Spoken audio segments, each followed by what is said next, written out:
It's the Marcus Alford stream, sponsored by Kaleidoscope Eyes. Now available, new flip-up mirrored contact lenses. Kaleidoscope Eyes, your trendy lens headquarters. It's the Marcus Alford stream, sponsored by Lobster Cola, available in regular or butter flavor. The tasty treat from the deep. Get some today.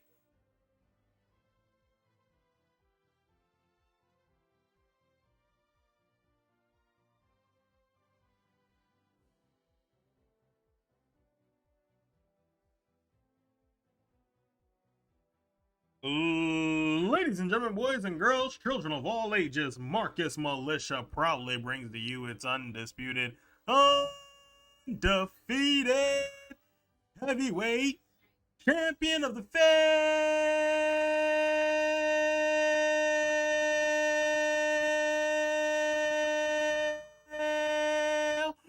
Because it's your boy, Marcus Alford, aka Heel Marcus, aka Half Trash, Half Amazing, aka Mr. No 1v1, aka Body McButterson, aka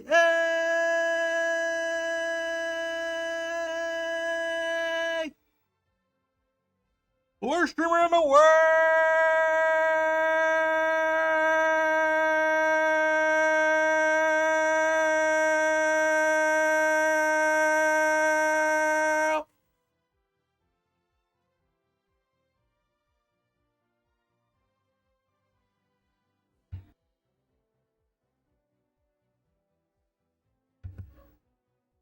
And we are live.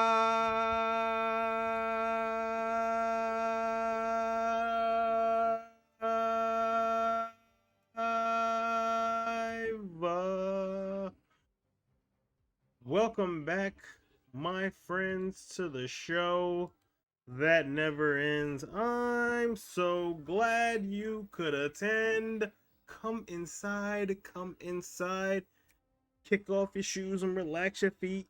Party on down to the Marcus Twitch stream. We are just kicking.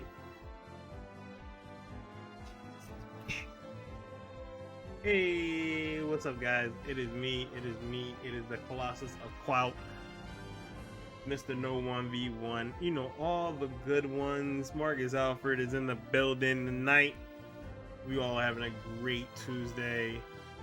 Much love and appreciation if you were jumping in here on the YouTube and watching the replay of this on YouTube. I appreciate you over there too. Make sure you slap a like on that bad boy. And if you're live on Twitch, jump in the chat and tell me what's good. Because we're here for the next couple of hours kicking around some people in Pokemon Unite and shooting the breeze and with everybody in the chat. So holla at your boy. Let me know how you were doing, man. Let's come in here, obviously kick off the show with some good talk. But I didn't want to start the stream off this way, but it's all the news that's coming in right now. Thoughts and like, I mean, I hate saying thoughts and prayers. This is never a thoughts and prayers moment, but man, just my heart goes out to the families of all the victims over there in Texas right now. Elementary school situation, and it's just terrible to hear, and I'm just sad to see that, man. It's tough. Elementary kids had nothing to do with anything, and another kid doing something completely senseless that should not have been there, and I'm just thinking about those families, man. My heart is out to them, man, and I hope change happens, man. I don't know, it's just a lot. But we're gonna try to turn our day into a positive one. It's just, I really didn't want to start it off on that note, but it's one of those things where it's been looming, and I know I could not go all day and not mention it later on, but mention it till later. But yeah, my heart is with them right now, man. We're gonna try to rock out and try to have some fun for everybody, to give them an ounce of, good joy to some gaming. But yeah, we're here till 9. Shout out to Super Dope Gaming. Shout out to Dragon Squad. Shout out to everybody, man. I appreciate y'all for all the love and support you guys have done for me over these years. I can't thank you enough. Yeah, man. Let's just get to the game and see what we can get into. I know we got to get a couple ranked matches in. We got some quick battles going down and all that stuff. So let's. Oh, there we go. Do.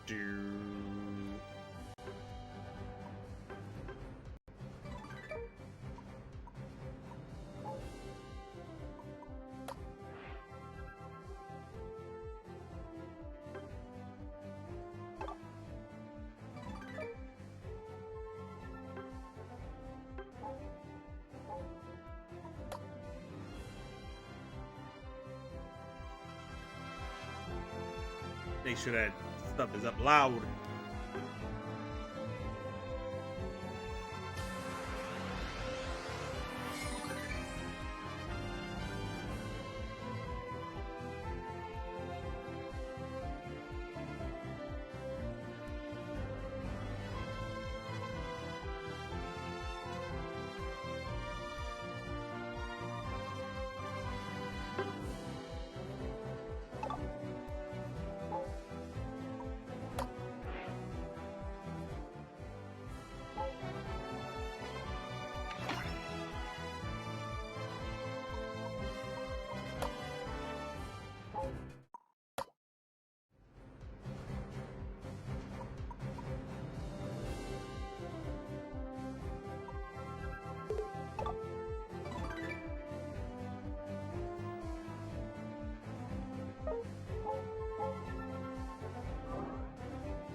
There we go.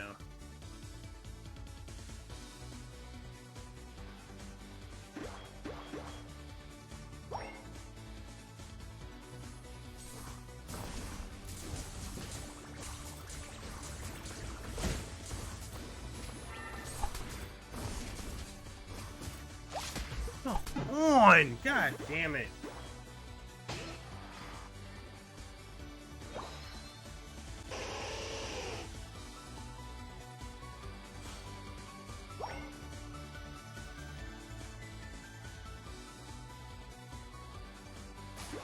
Don't give up!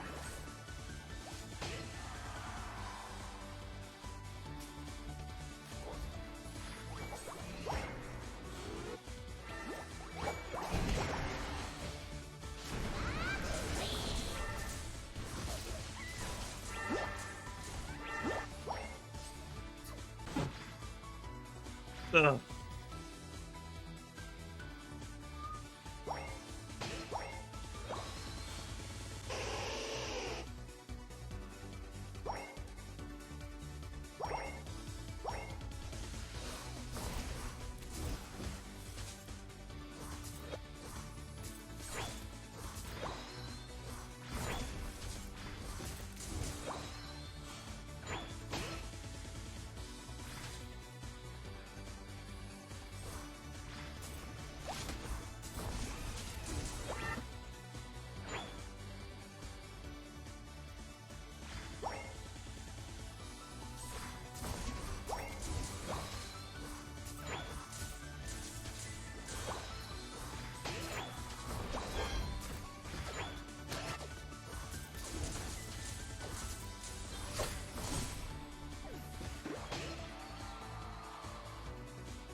Ah.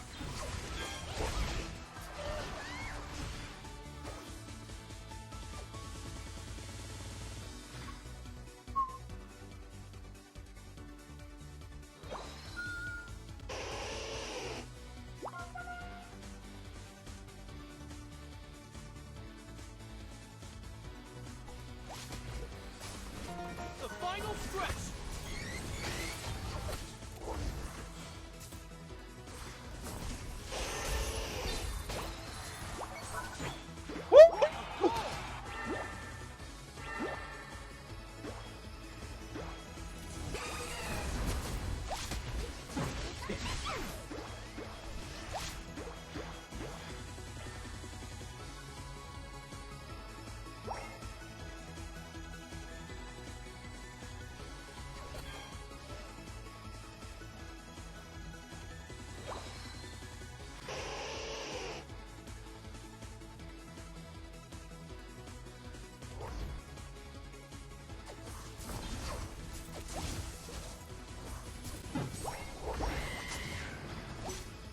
What a goal!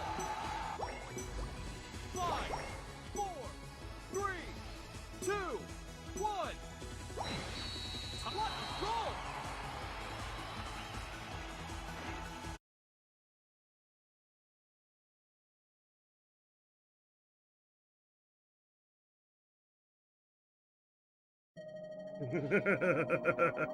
You lose.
Wild Pokemon in the chat.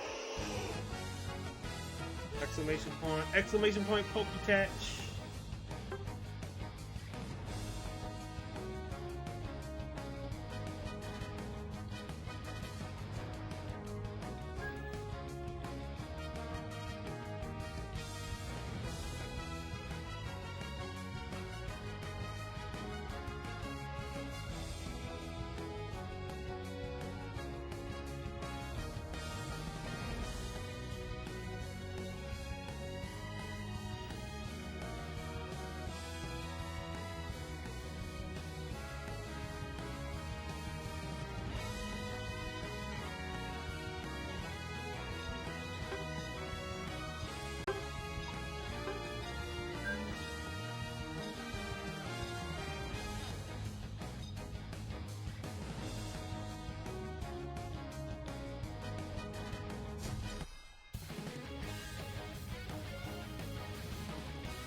So shout out to Carlos on Twitch TV.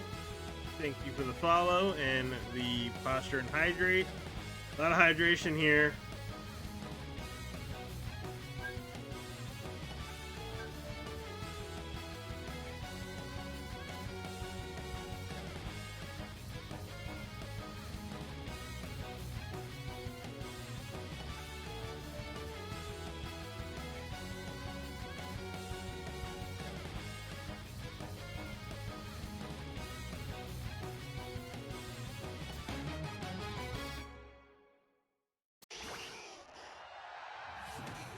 Ready, go!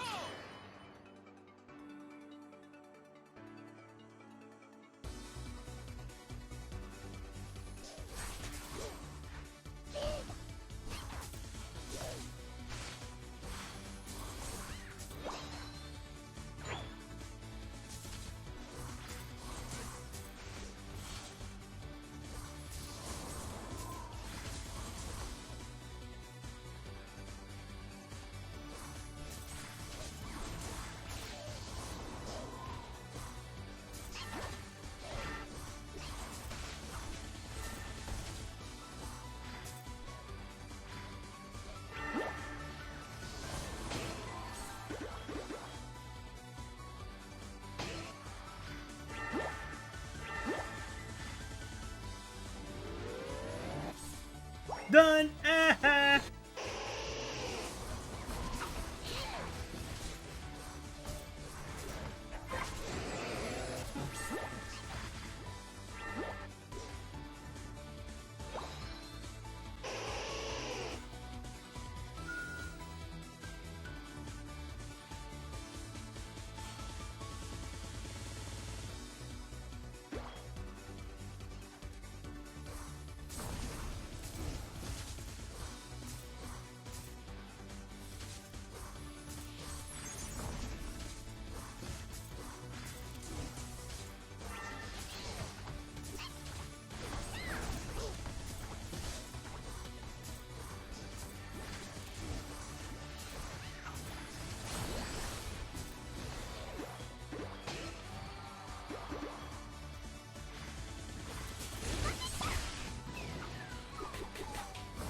Come on!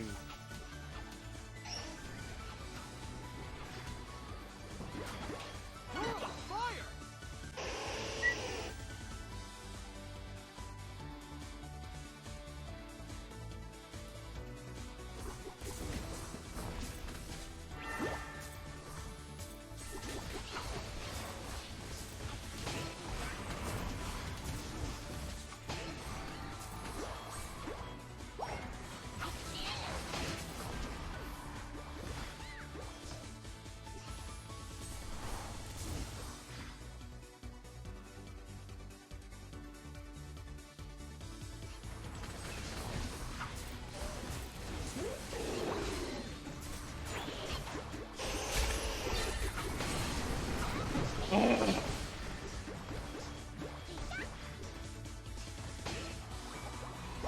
Pikachu, clean it up! Yo, that owl is really sitting around with a 40 burger. You better score. Fire!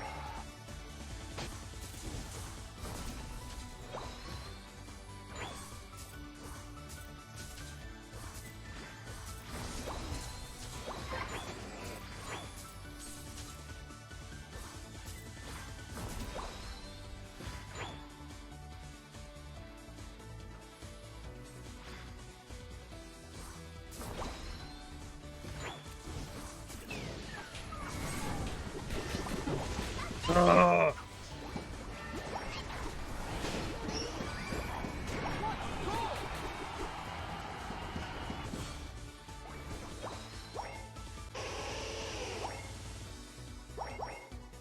Bro, why are you just in the middle? Oh, not.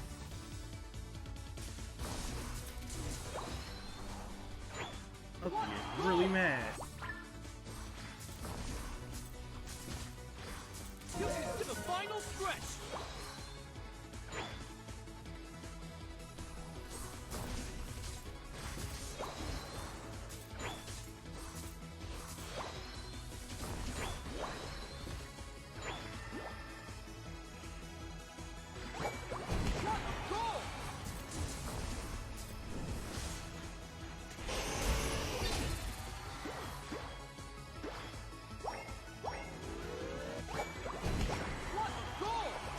Let's go.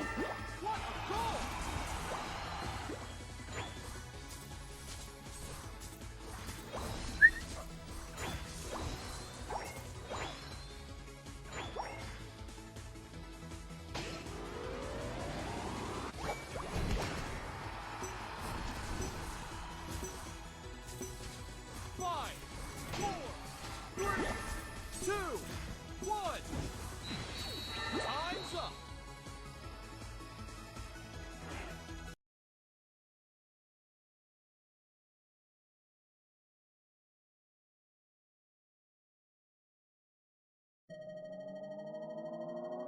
You win.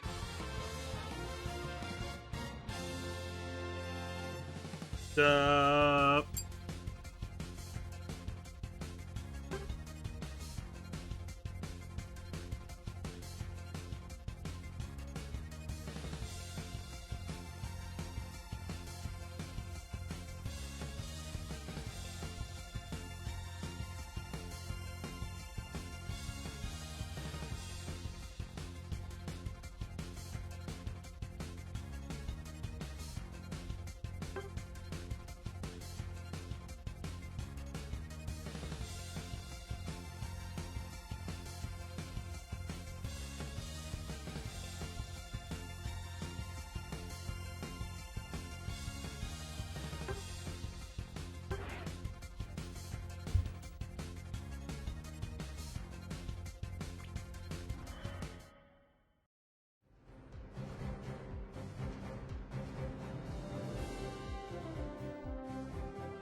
Don't forget, tomorrow on our Super Dope Discord, we will be watching movie night right after our stream.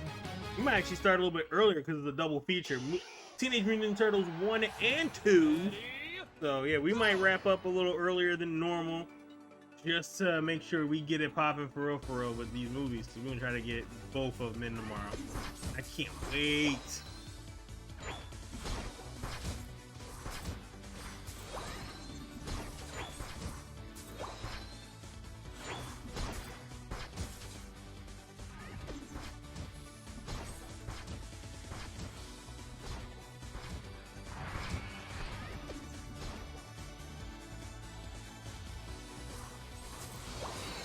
Thanks, guys.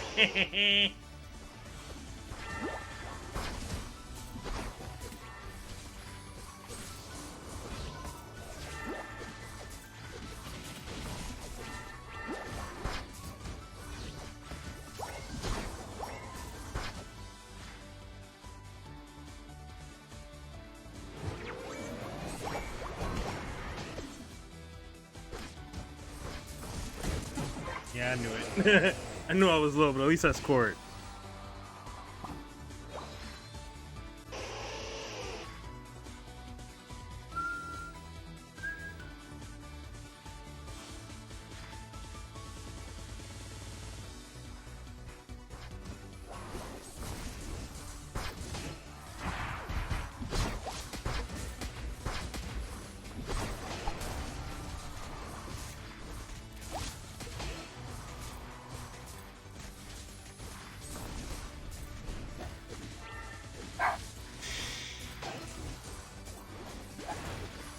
Damn it, damn it. I am the man who will fight in your honor. Hey, thank you for the follow. What up, what up? We having a good day. Damn it, they got it. Oh, no, we got it. Let's go. This is goody.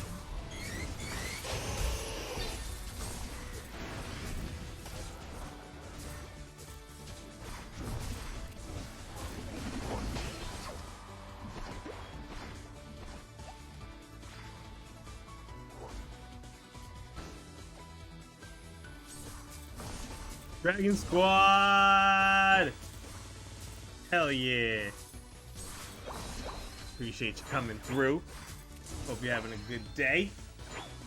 Oh my god, stop following me! He's really gonna tracking me down. Oh boy. Oh wow. Sir. And you still drop! Loser. Yep. Game's going good. Actually, we just started about a half an hour ago, so we're going good so far. Good start. Oh, went to the wrong spot. Sorry, guys. No! Oh. Yeah, it's been a good day. Just good day overall. Just getting on here. We'll have a good run tonight, too.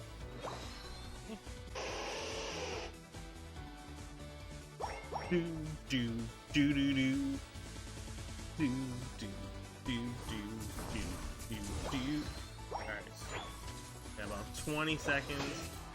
Hold this little meter up so I can get this cool beam.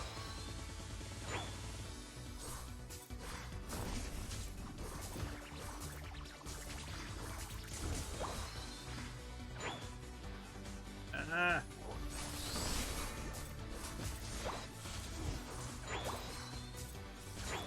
The final stretch.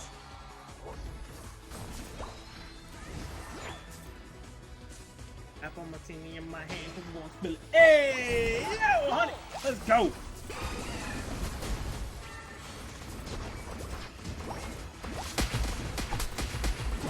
Wow, he really nailed it. Well, Pokemon chat.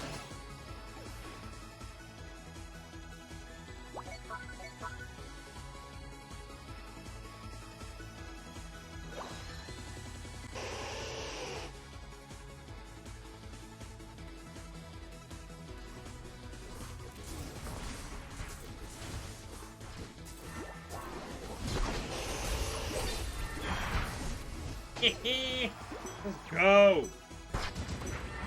5, 4, 3, 2, 1.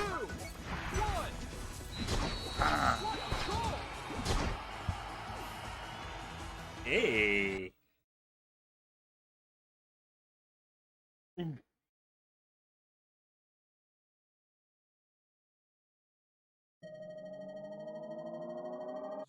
win.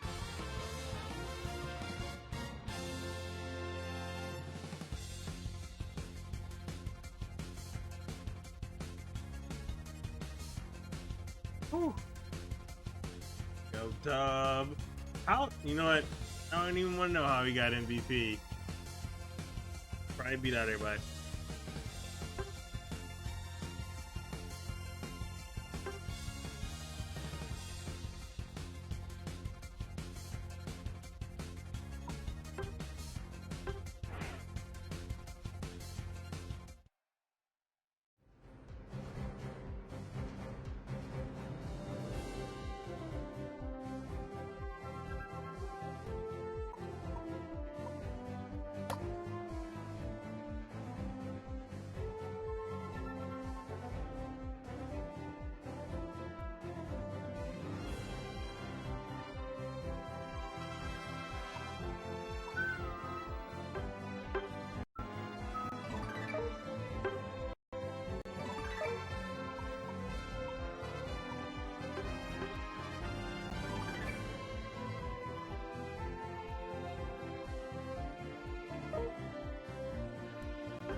Intense battle training is a thing right now. Let's go.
Mostly Ninetales, to be honest with you. Ninetales is usually my regular main that I rock with.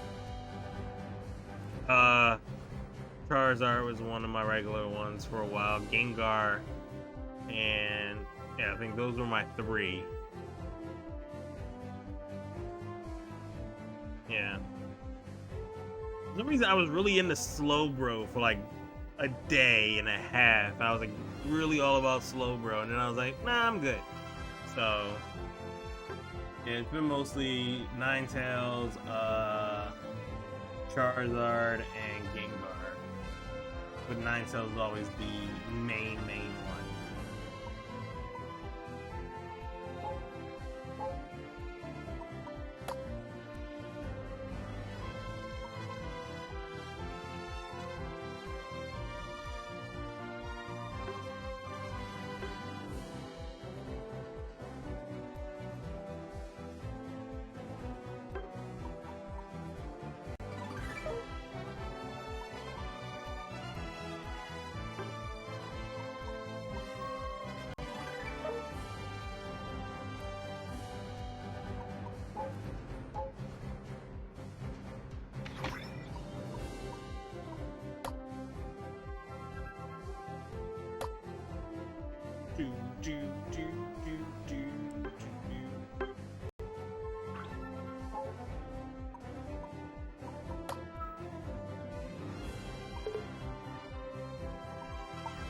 Let's go.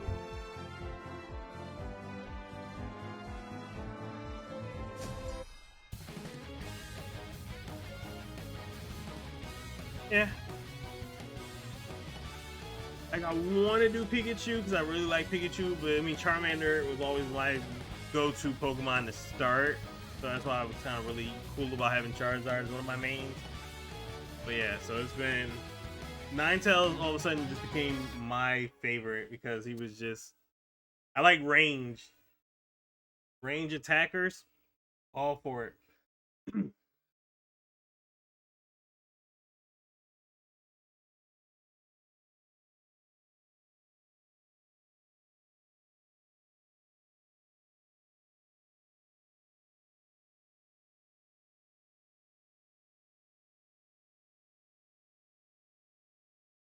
It's the Marcus Alford stream, sponsored by Lobster Cola, available in regular or butter flavor.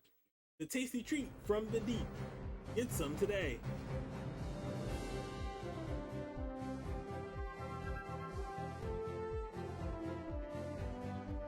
Alright, I don't know what happened.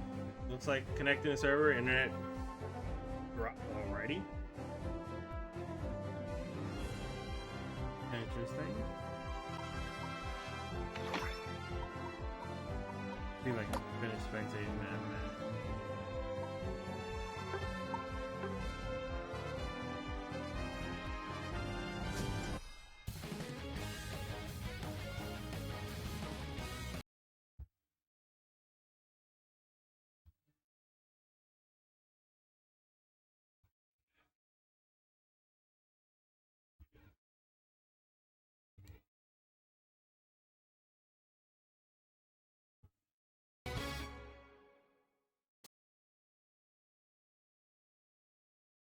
And it keeps kicking me off. That is so weird.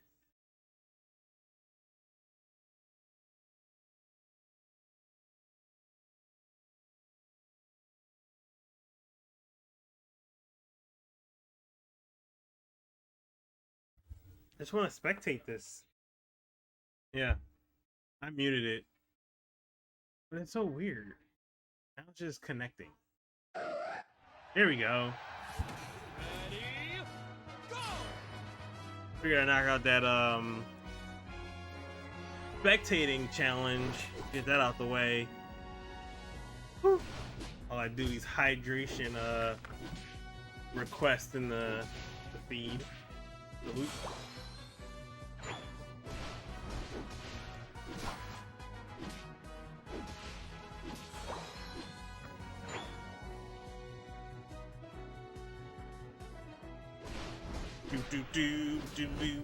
Do. Come on, Asta, I'm looking at you, watching you. Look, see if you can get a dub tonight.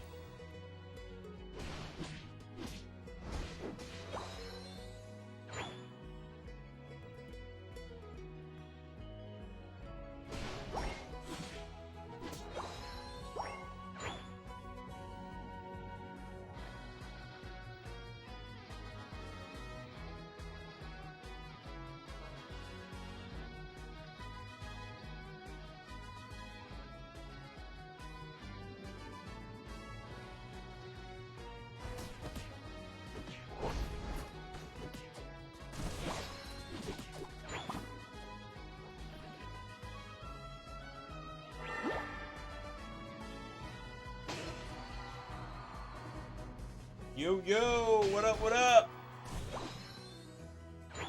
Oh, good stretch. Ah, damn, I needed that too.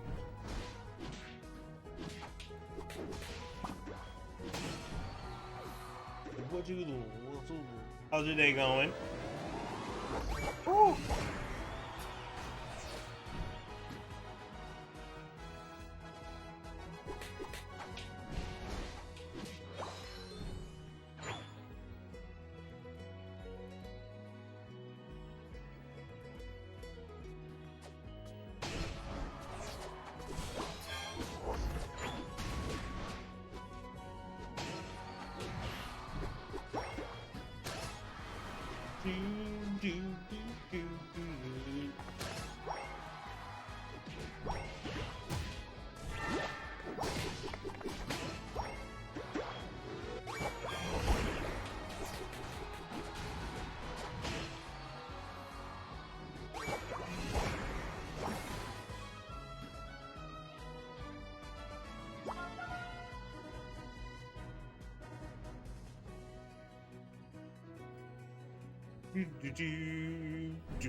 Ugh.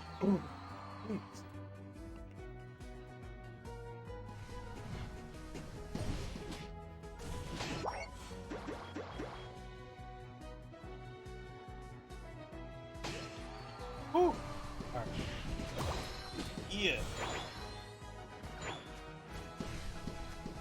That's the going in. Yeah. I love that one. That is dope.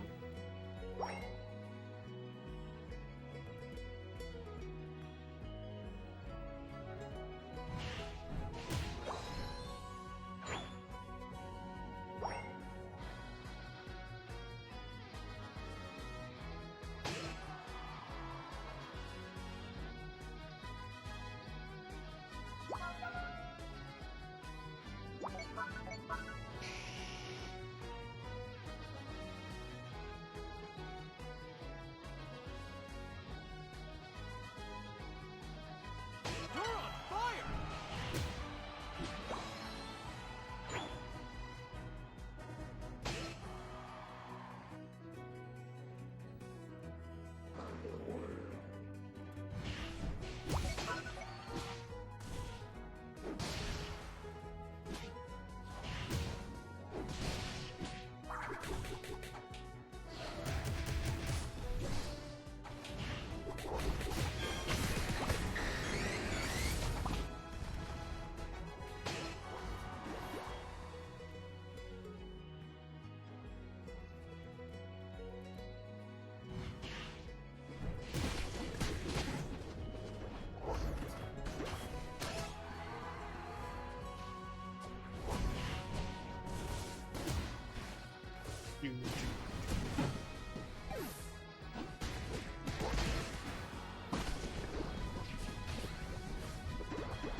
Don't quit on us now. There we go.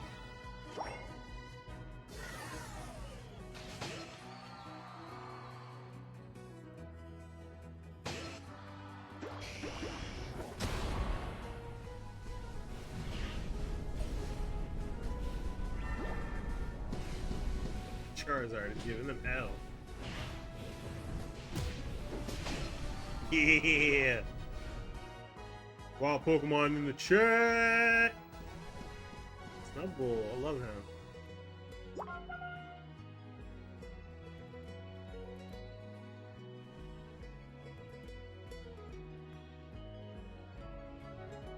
You're on fire!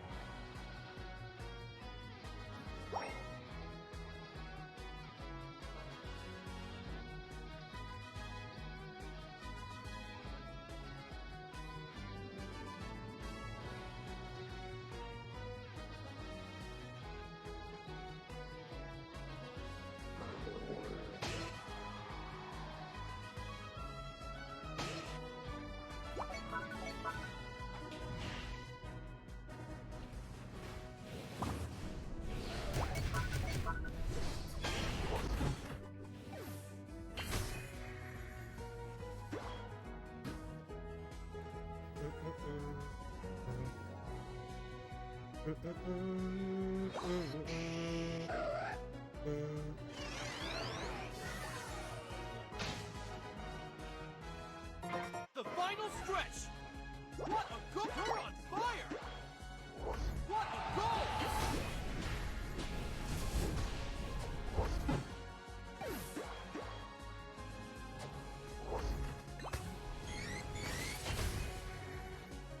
What a goal!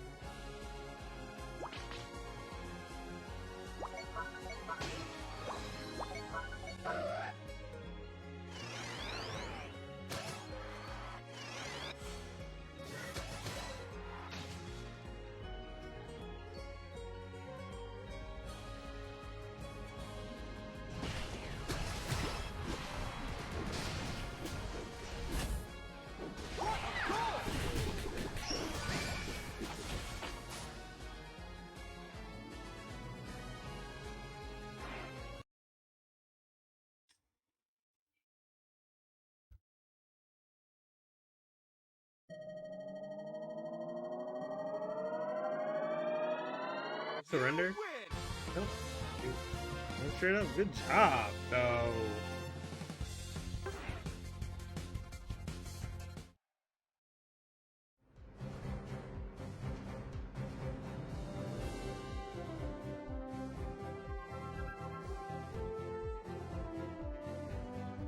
Alright.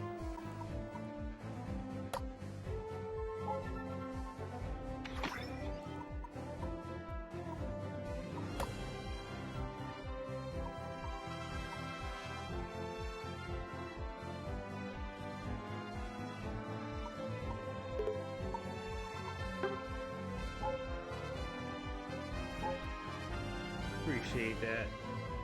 Let me spectate, yeah.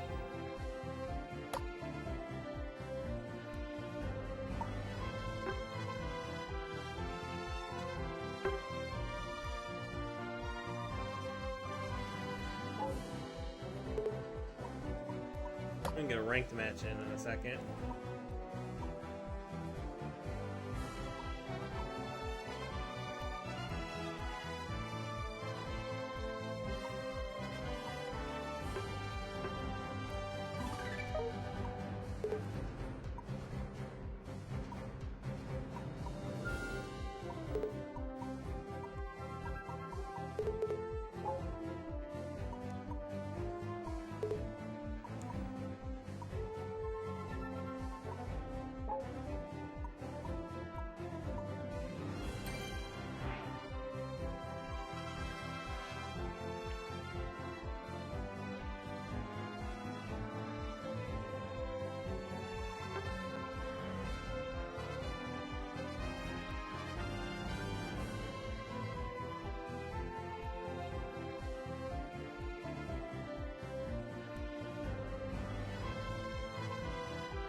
Oh!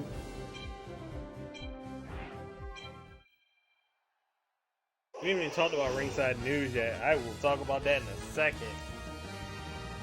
I need another match of different type.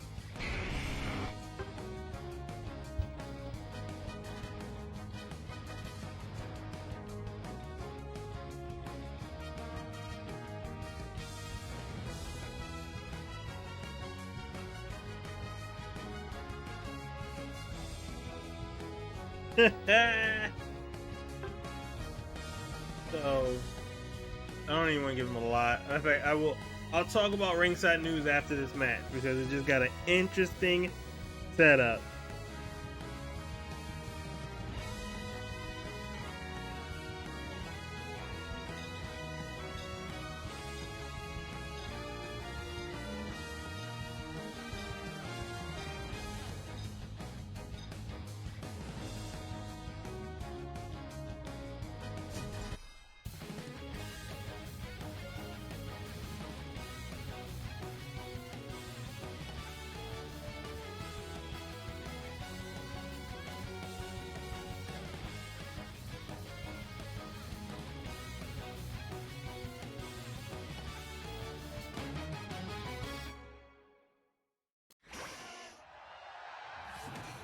Ready, go!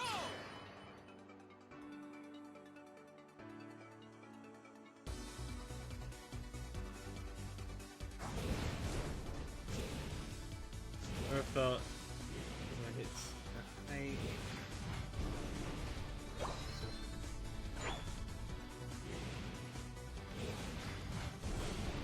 Ooh, Roman?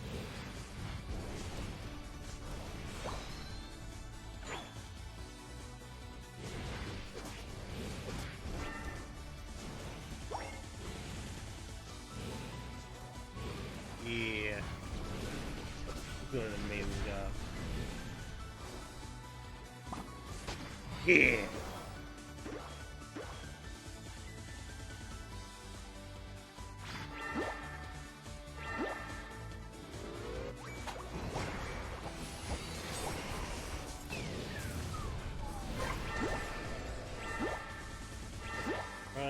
Run.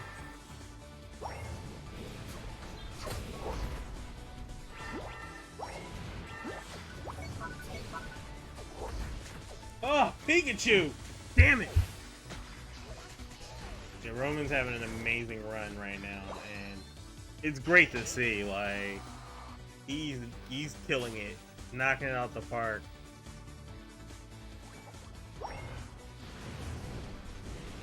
Yeah, I was just looking at like a random picture I saw online where like 9 years ago there was a triple threat tag team match at Hell in a Cell with Cody and Dustin, the Usos, and Roman and Seth Rollins. And think 9 years from now, and you would see the Usos at the top of their game, a Roman at the top of his game. Oh my God, Pikachu! Yeah, a lot of people were saying that they saw this in Roman, but no one like that was watching just the regular stuff would never see that. Like, they weren't sure that was going to be a thing.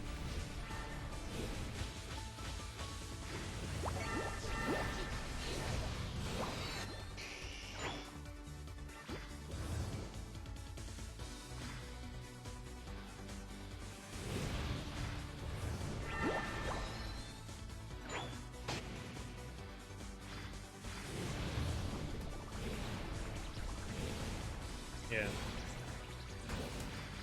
It's just so weird to see, like, how many years ago, 9 years ago, to see these guys, Cody and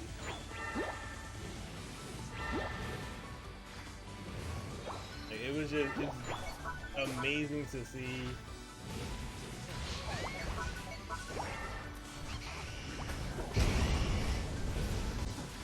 He still got me. Yeah. Like, a lot of people were backstage were telling everybody that Roman was going to be something special, and that we were seeing all that babyface stuff, but I was like, he seems like he could be a really good heel, and we just never got to see. Jesus.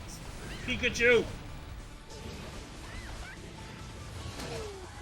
God, finally. Yeah.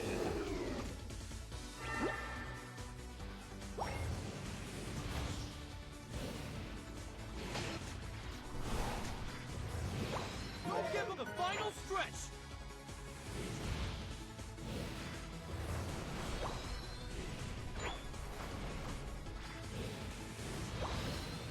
What a goal!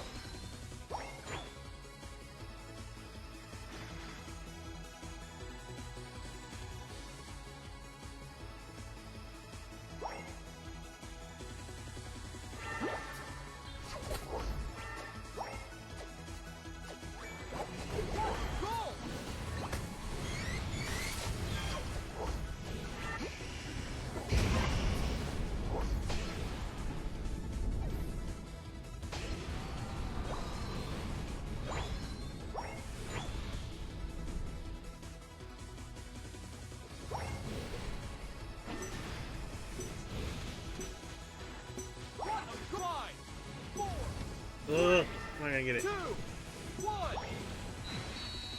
This didn't drop me though. Yeah, like that was the thing. Like, everybody was like, "Oh, Roman, such a baby face," but it was like, he's a heel, and he can play a heel really well. But they really wanted to try to get him over as the next Cena and all that stuff, and it just wasn't working. And once you try to tell people what they should feel, it was just never going to be that day. Yeah, like, it was just really nice to see where he is now, because apparently, like I said, this was everybody was telling us, yo, that guy got something special, and they were seeing it down at NXT. And I remember seeing like random promos from him in NXT before he became the Roman Reigns thing. He was wearing a suit and he was talking down to a reporter, an interviewer, and I was like, oh, who's this guy, and why is he not the same guy we see later on it's because they were like, oh, he's gonna be our next Samoan like babyface, and I was like, oh god. And once you try to force people to do one way, it's never gonna work. So I'm glad they finally hit it, and it's working to perfection right now. Did I get all of it? Nope. Yep. Yeah, I did. Here we go.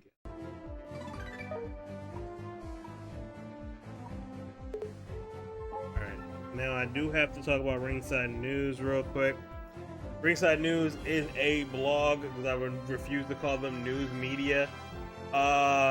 They pretty much copy and paste a lot of other people's content and on their website to drive traffic to their website. So if you are a wrestler and you post a picture on your Instagram, they copy the post from your Instagram right to their page so that people can see it with their weird taglines about stuff, and then they generate some views or whatever and traffic to their website, which gives them a little bit of revenue and all that stuff with ads and everything like that around. So today they decided that they were, or I don't even, might have been last night, but today they decided to go off the deep end. They first started off with a claim that someone was trying to buy their website for $2 million. Apparently, they believe Wrestle Inc. was bought by AEW, and AEW was trying to buy Ringside News. No one's confirmed any of this stuff. No one really believes that Ringside News is actually worth $2 million. So then the owner of Ringside News, decides that he is going to send a direct message to Tony Khan. No one's ever, he said this is a conversation that we had with Tony Khan, basically just throwing a shot at Nyla Rose and with a slight transphobic insult. I'm not going to read any of this stuff, but he decided to post it online and let people comment. While Pokemon in the chat, a lot of people were like, nah, we're not really feeling this. This is not a really good look. You should not be posting this. He doubled down and continued to throw out his wild statements about Nyla Rose and why he felt that she should not be world champion and all this other hate-filled stuff. And he proceeded to use not only his personal Twitter account, but also the blog Twitter account to defend his claims and also insult followers that were upset about his choice of words. Mind you, Nyla Rose has not been world champion in almost like maybe 2 years, 2.5 years. She was the second women's world champion at the start of AEW, and she's been challenging for it, but she's relatively working a lot of the YouTube show. She comes up to be basically a person that helps the current champion get over, but she's not really a featured act as much as she used to be. But he had a lot of resentment built up, and he decided to go off about it. This has also been my issue with the internet wrestling community, because they believe that there is no hate in their community, and there's a lot of hate that they does not want to address. And it's one of those things that really bothers me, because they sit there and have these conversations, and then all of a sudden you'll have this person who is respected somewhat in these communities spewing hatred, and it's a bad look. Just like I've always talked about, there's a race issue in the internet wrestling community, and they don't want to talk about that either. They don't want to believe that that's actually a thing, but it is. And there's also a sexist situation in the internet wrestling community, and now there's a real transphobic one. And it's not the first time. We've seen people making transphobic statements at AEW shows towards Nyla Rose. So yeah, this is not something new, and it's kind of sad, but I feel like it's even worse because people refuse to acknowledge that it's actually a thing. So fans on Twitter worked really hard and decided to take Ringside News to task. They realized one of his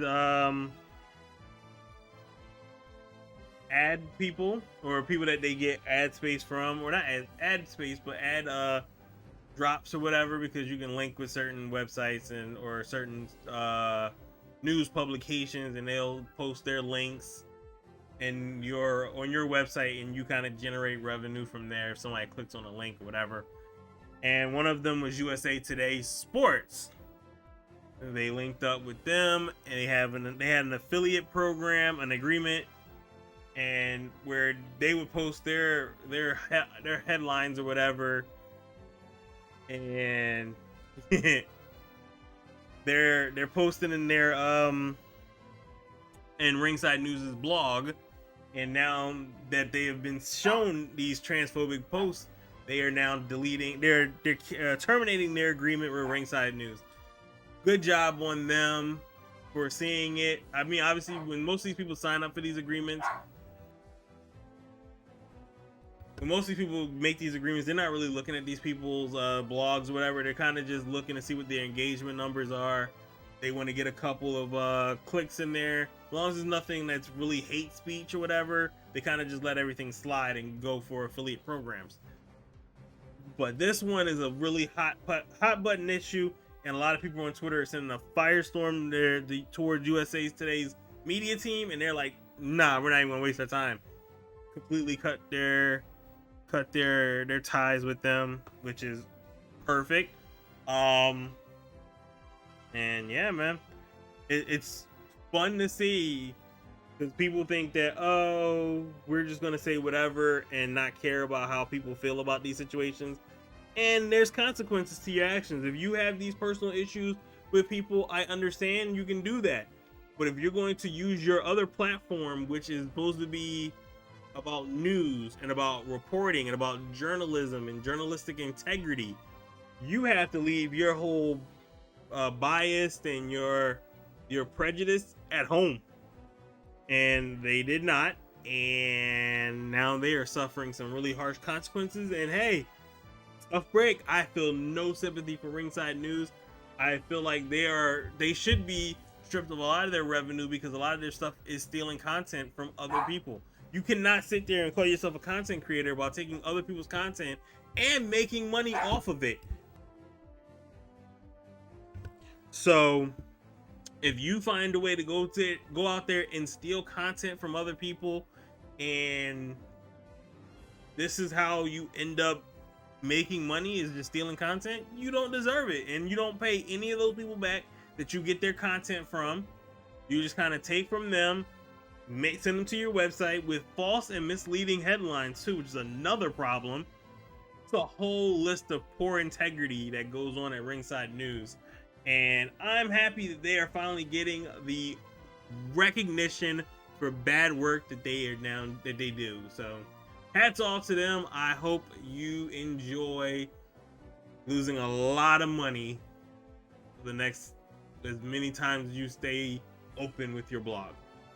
Huh, that felt good. I did see Raw last night. I love that Cody gets a countdown clock now, which is hilarious. And they're putting Cody in the third hour, so they definitely get those numbers up. Smart guys. Not a fan of now seeing back-to-back Becky Lynch versus Asuka matches. I really can't stand a back-to-back rematch that within a week. It's just terrible. I'm tired of that. I hope they stop doing that. It's really annoying.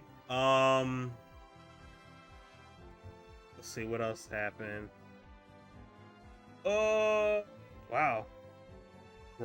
Raw was there. Anyway, there was a rumor that's going around that Bobby Roode has went back to his glorious gimmick, which is amazing. They've been doing test runs with it at live events. I'm hoping that it gets back on TV, because it is amazing. I love that. Also, where the hell is Dolph Ziggler? Seriously, come on, where's that guy? But we're gonna get back into some more matches now. See if we can get some more dubs. I gotta get a standard match in. I'm gonna do a ranked one tonight, but I'm just not ready to jump into ranked yet. You know what? Screw it. Let's go to ranked.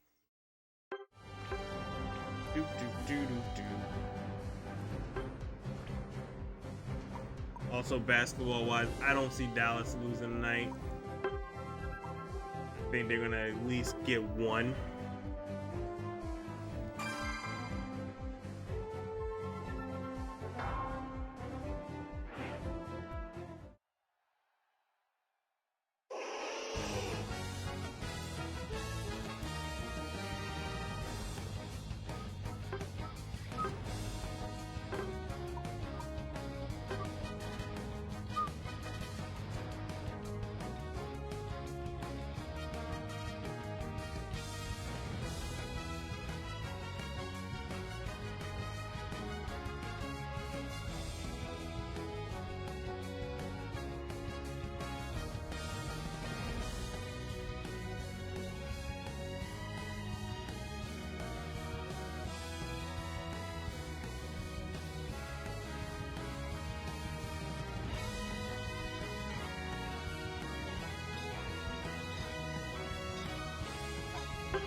Yeah, I don't think they're gonna go far. I think they're just gonna get one win, so it's not a sweep. I don't think they're gonna get swept. I think they're gonna get one win, and they're losing game 5.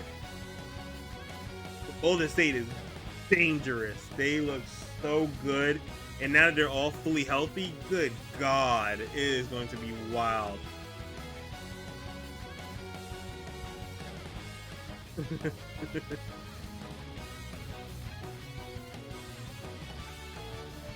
Yeah.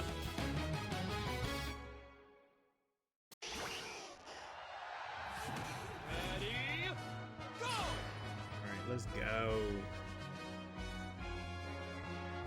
Yeah. It's gonna be interesting. Like, I feel like Luke is not gonna go out like that. It would be heartbreaking, but I mean, Golden State's just really good, and they're playing amazing.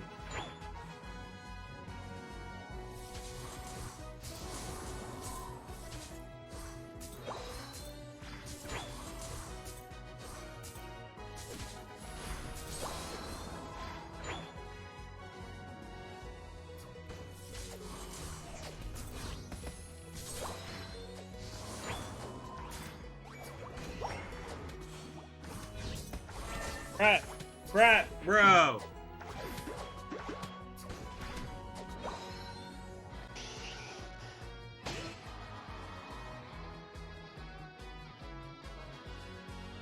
course.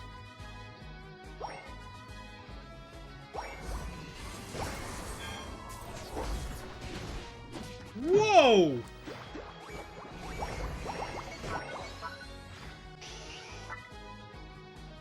I was expecting 2, not 3. Jesus.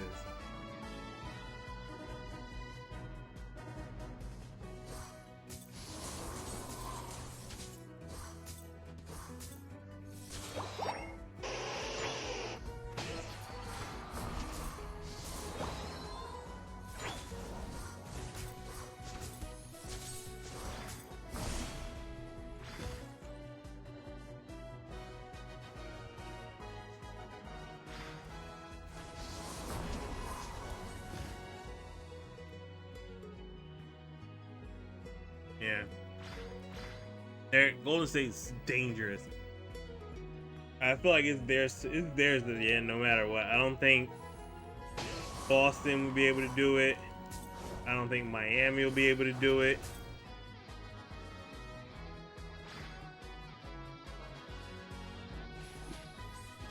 I'm not even sure I don't know if Bronson will come back. I mean, he's a free agent. Hey, he's gonna get a lot of offers. I love that everybody now is respecting rebounding again. Like, that whole get everybody some shooters is not a logic idea anymore.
can't even say.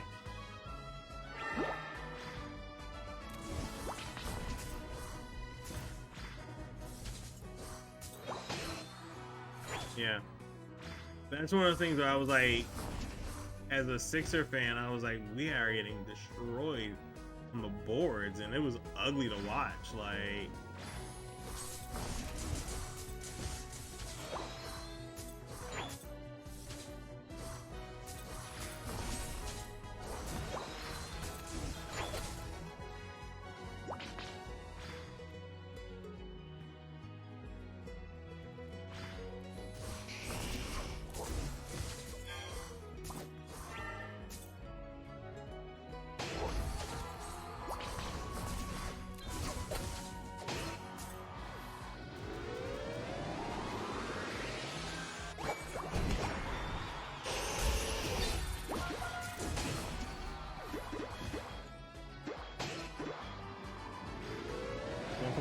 come on.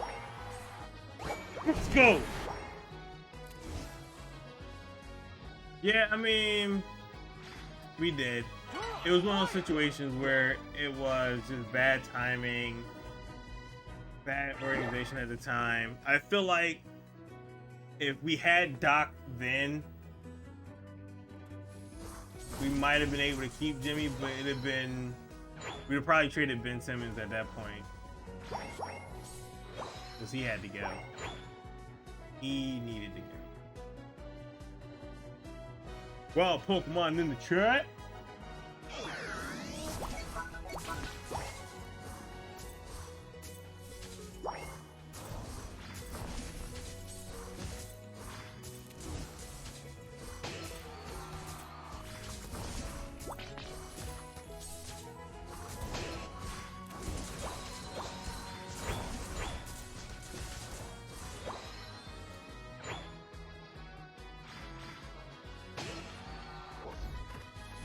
I mean, I'm not 100% a fan of his, but it's one of those things where I don't see a lot of I don't see a lot of quality coaches around it now. I feel like the personnel was just a bad setup too. I'm curious to know how this team is going to be set up this upcoming year. I'm more focused on that more than anything. I want to see what Doc does as a real adjustment, because I feel like last season we were all dealing with the stupid Ben Simmons situation, and now we have that no longer an issue, no longer this unnecessary holdout.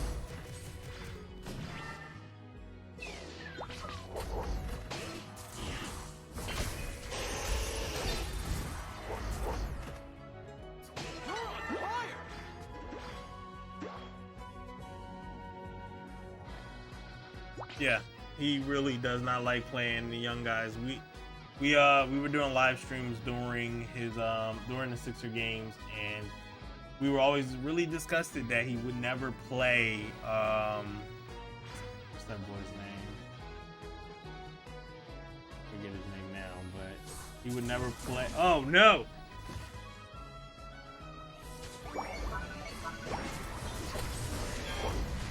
Oh man.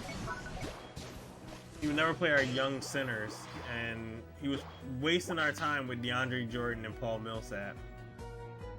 So, yeah, it's one of those situations where I'm glad he trusted them in the playoffs, and we really did not play. What's his name? The final one, a goal. We didn't play DeAndre Jordan or what you call it. But we were getting destroyed in rebounds because we never had a true power forward. Tobias Harris is not a power forward, and he's way too small for it. And we need to really get back into playing legit power forward.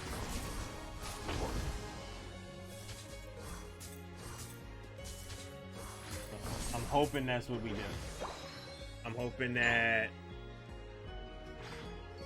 yeah. What a goal! I'm hoping that we make some real personnel changes this off season. Oh, come on. But yeah, that's my thing. I knew Jimmy wasn't going to stay when you have Ben Simmons, because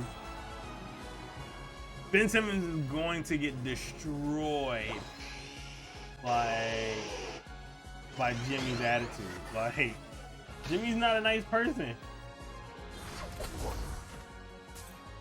Like, he is not a nice person to play around with. He is going to yell at you. He's gonna make you work for it. And a lot of guys did not understand that. A lot of guys understand it. A lot of guys don't like it. And I'm just hoping that they build a better team this time. With Maxey, and it looks like we're stuck with Harden. If we're gonna get Harden or whatever, then we have to be able to work around each other's strengths. Like, but rebounding has to be essential here. And I don't think a lot of people understand that. A lot of people kind of didn't understand it. They think having Embiid as a center and 4 shooters around because they're going to collapse on them is a good idea. It's not. It's not.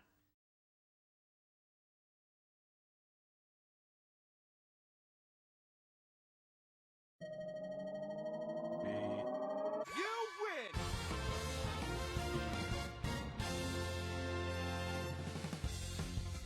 Averaging 6 against them.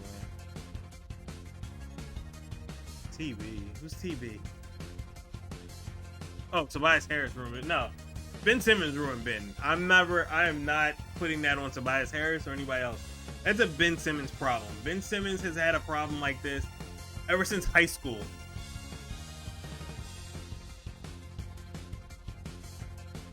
Well, I hope we kind of do move on from Tobias Harris as well. But Ben Simmons has been a quitter ever since he started playing basketball, and there's a long history of it.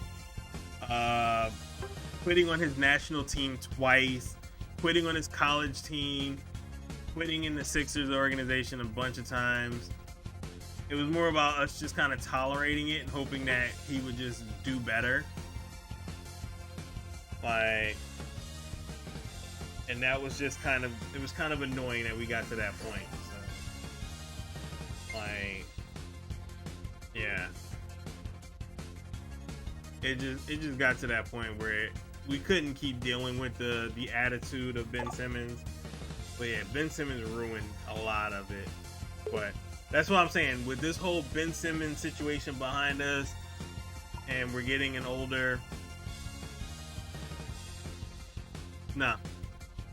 To be honest with you, like I said, there's a long history of him quitting. He quit on his national team. Here's the thing about his national team. When he was like 18, maybe like 17 or whatever, he told them, I don't really care. Nope.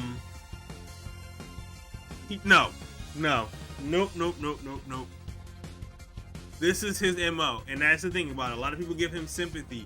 Also, look at what he did in Brooklyn. He's there for half a year, and he left Brooklyn high and dry game 4 to go play Call of Duty at home. He's been training with them this entire time. They had no clue that he had a back injury. Here's another fun fact. He had back surgery. This man, I've never seen anyone get back surgery and be cool right afterwards. Like, Ben Simmons is a person that loves to be admired and loved, and he can't do anything wrong.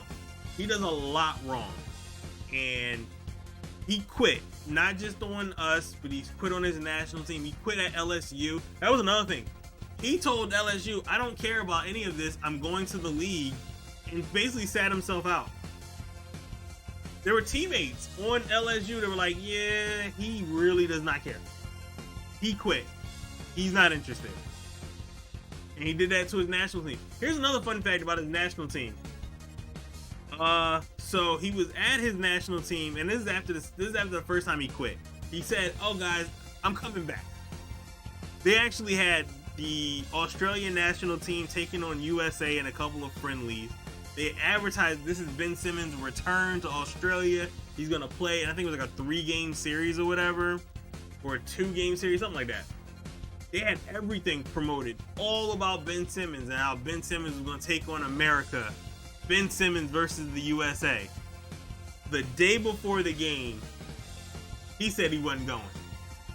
They were supposed to be in Australia. Hometown, home country, everybody's coming to these games. They sold tickets based off of him. He hyped it up for 2 minutes. The day before the game, he told them, I'm not coming. Like, he wasn't hurt or anything. He just said, I'm not coming. And they had to sit there and deal with that. And that's a rough situation to be dealing with when you basically just told your whole national country that he was going there.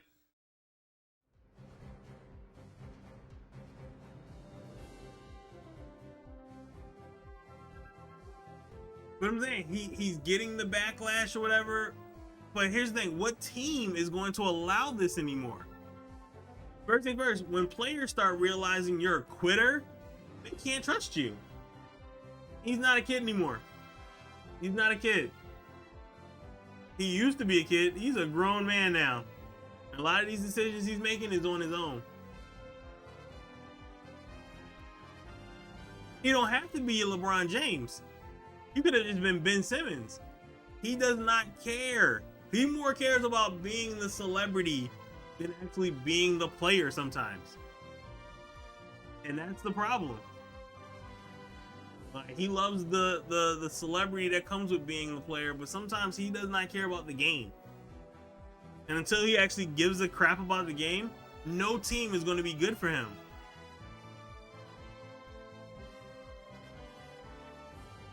See, that's because he doesn't care. Like, he'll get destroyed.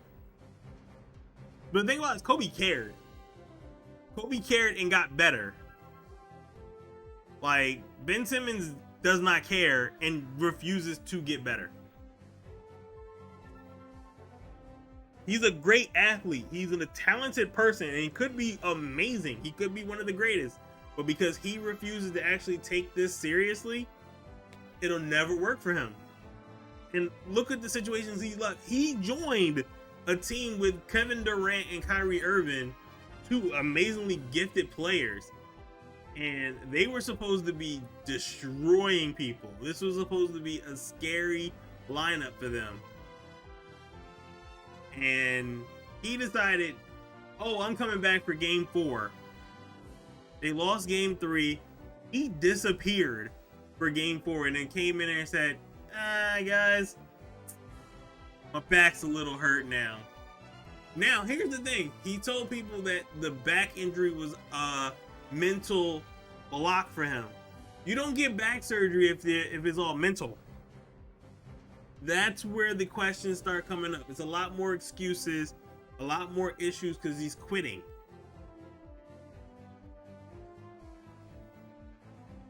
Like, he's not a kid. He's a grown up. He can make these choices, and he's making his choices, and it's on him. And it's going to be a part of his legacy at the end of the day. A lot of these questionable decisions, a lot of these lies, a lot of these quitting. Like, when you quit on so many teams, it's on you, man. And he's gonna have to live with that, and that sucks to be him. I don't feel bad for him anymore. Like, I can tolerate certain things. I can tolerate not shooting or whatever because you're doing everything else. Cool. Like, no, you know, they can. Those guys in the NBA are all about those expectations.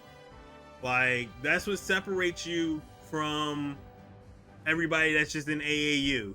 When they're talented, but they don't have that next level. You're supposed to go to that next level. And he has the gifted talents of a lot of people, but he does not know. I don't know if he takes basketball as serious as everyone else does in that locker room. And that's going to be the problem. When that's what happens when certain people are just truly that gifted, they either make it, it makes him more hungry or it makes him content. And he's super content on just doing whatever he feels like doing for him, not for the team, not for bettering himself. It's more about what's good for him. And he does a lot of gaming, and he has a Twitch channel and all that stuff. And hey, if that's what he wants to do, he should go ahead and do that.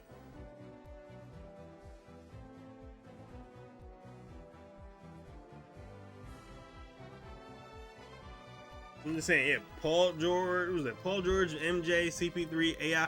There's so many players. There's players with less talent than Ben Simmons that have exceeded and continue to excel and get better.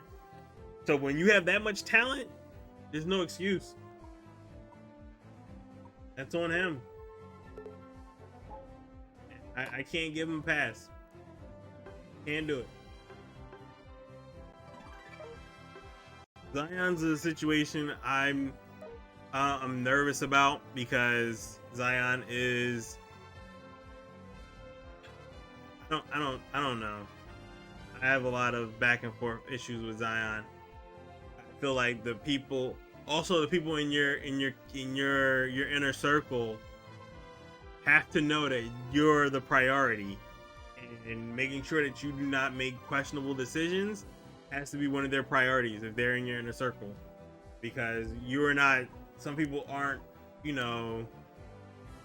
those situations. Somebody needed to talk to Zion about his conditioning.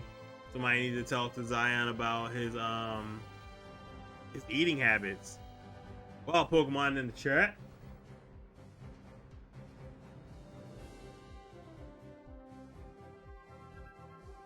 I mean, he did quit.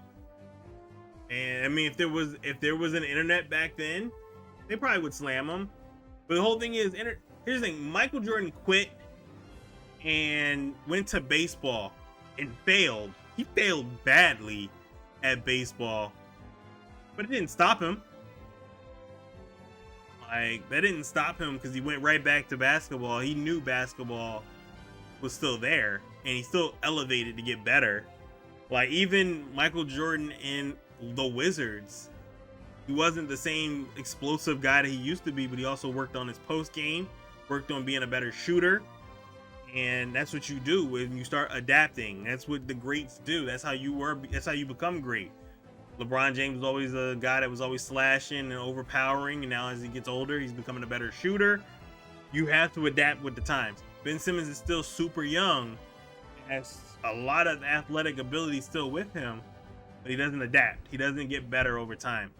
Ben Simmons, for the last 3 years, is known that he needs to shoot more. Regardless if he makes the shot or not, he needs to shoot more. And Ben Simmons also would go and make these highlight reel videos every summer during the off season, where he would be sitting there shooting jump shots. For about 3 years in a row, 3 summers in a row, he would drop these hype videos of him taking threes. And then when the season started, this man would not look at shooting a three to save his life. And that's frustrating, because it also sounds like you're just screwing with people because that's what you want to do. Like, it's just one of those things where you have to do better.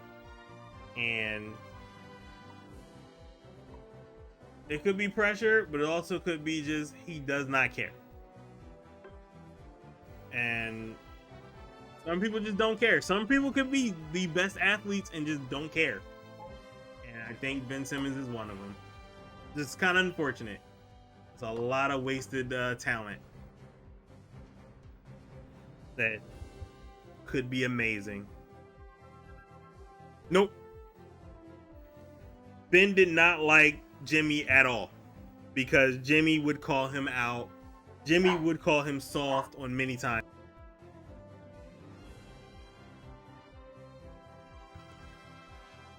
No, he had that. Trust me, he had that. Ben hated him. Ben hated Jimmy the entire time Jimmy was there. Jimmy would call him out. He had it. Jimmy was there for an entire season. Jimmy called him out all the time. There's another reason. Jimmy was in Minnesota, and Andrew Wiggins and Karl Anthony Towns hated his guts because he would call them out every time. He beat them with basically walk-ons,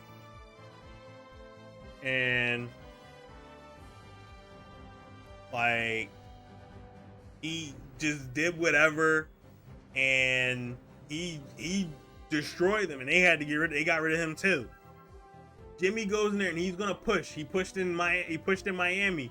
Haslam and Eric Spoelstra was ready to fight him, literally on TV. Ben Simmons couldn't stand him. He didn't like that he was being pushed. Ben Simmons also likes to be the center of attention. Like, he wants to be the center of attention, and he knew he could not have that with Jimmy or Embiid. And at one point, it was going to be, it's either you're going to take me or you're going to take Embiid. And that was the actual conversation. Like, that was a legit conversation out there. Was Ben was going to move if Embiid was still here. He didn't like that Embiid was taking up a lot of the conversations. It was becoming more Embiid's team. And Ben, being that he wasn't going to shoot, it was going to be that way. And then you have Jimmy coming out there and shooting as well. He did. He backed Ben a lot. I feel like a lot of people don't see it, but I saw it a lot of times. Embiid backed him up a lot. The one time that everyone keeps to remember is that one, and let's be honest, if no one's going to point out Ben Simmons blatantly blatantly rejecting shooting underneath the basket, it's going to be, then you're just completely coddling him. Everyone saw that play. It was a blatant spot, but also because Ben was breaking down mentally because everyone was fouling him because he refused to shoot. He was scared. He didn't like it, but everybody wanted him to be on that floor. They were pushing for him. They didn't turn on him. They just pointed out, you have to take that shot. Like, Ben was wide open too. He's also the bigger guy. He can get that basket. Like, that's another thing. Thibault's out there. Thibault's not a strong shooter as well. Embiid says, yo, man, you got to shoot. They always push each other to do better. And that's what Embiid did. That's what Jimmy did. Jimmy told these guys, you got to shoot.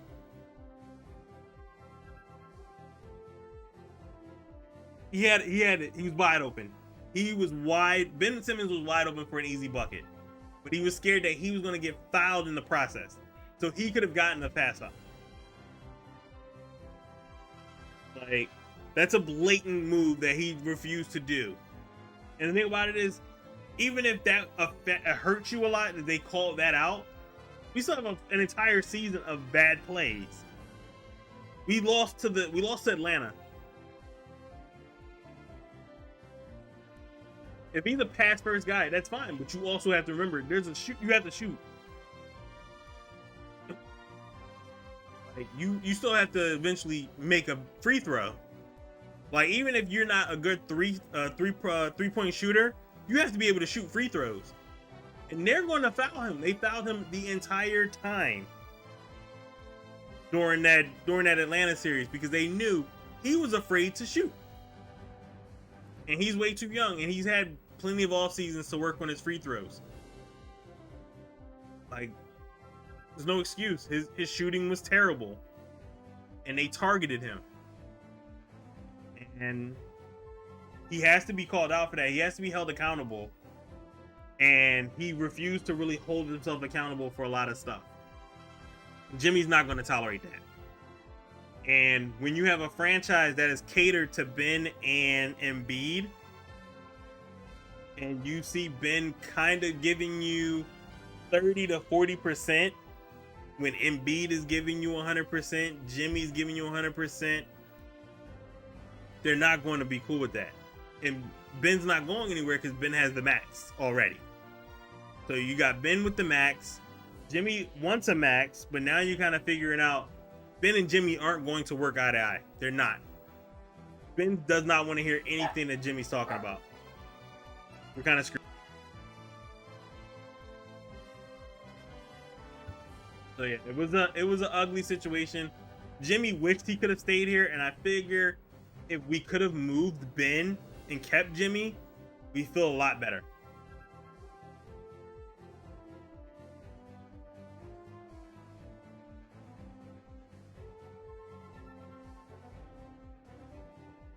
But he already has LeBron James in his corner. He works with LeBron James's manager.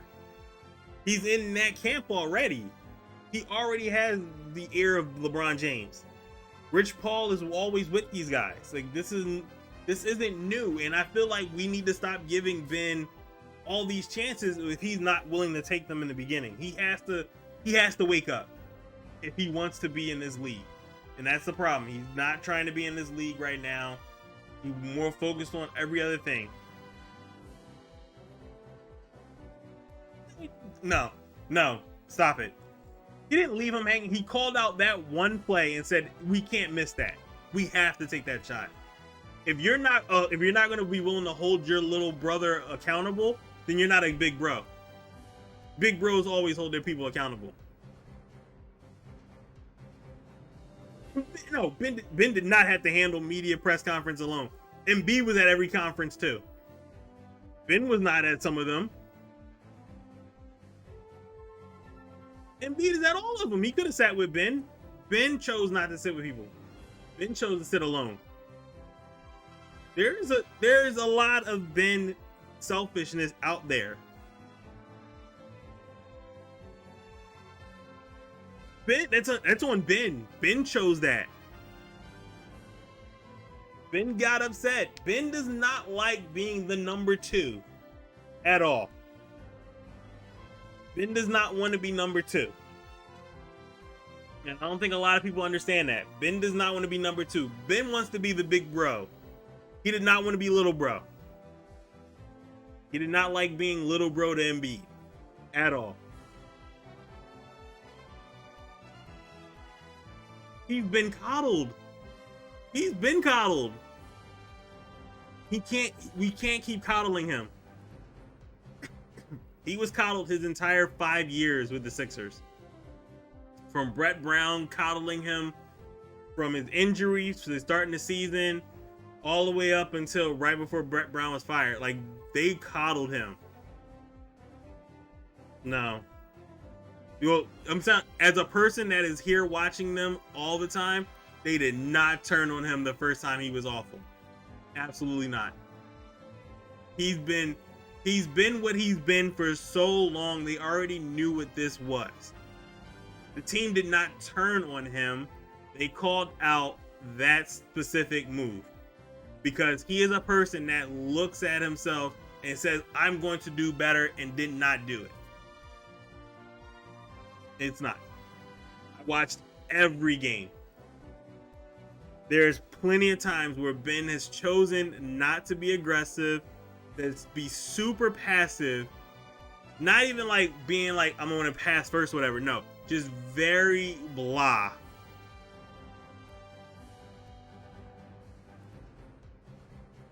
Yes, he can be very defensive minded. Yes, he's a great defensive player. There's a lot of, like I said, Ben Simmons is a very talented athlete.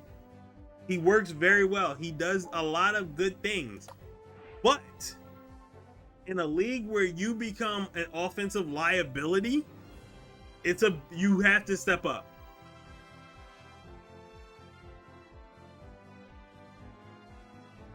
He has to at least make free throws. That's it. That's it. If he just makes free throws, that's it. We don't need him to shoot threes. We didn't need him to be a dominant scorer. He just has to make free throws. That's part of the game. And he's a terrible free throw shooter. You would think someone's going to work on improving that over the last couple of years. He did not. That's cool and all. You can be a defensive playmaker. You can be a great defensive guy. You have to at least make free throws. That's it. Like, even Shaq had to work on free throws. When your shooting percentage is worse than Shaq, that's bad. He's way better than Ben Simmons at free throws. LeBron James is way better at free throws. Ben Simmons is hot garbage at free throws. He is not a free throw shooter. He is terrible. He can easily go 1 of 12 in free throws in one quarter, and it's ugly. And that's not what you want from your guy. That's not what you want to see from your top star. Because that's what he is. He's an all-star. He's a max player. You're a max player. We're not just paying you for defense. Nah. He didn't do his entire job. His entire job is being an all-star. He was not being an all-star at that point. He was a defensive star, not an all-star. Not an elite player that he's supposed to be, that he believes he is. He was not playing as his full max. He wants to be a defensive specialist and that's it. It's not enough. Yeah. He has to, when you're a max guy, you gotta up that to 20.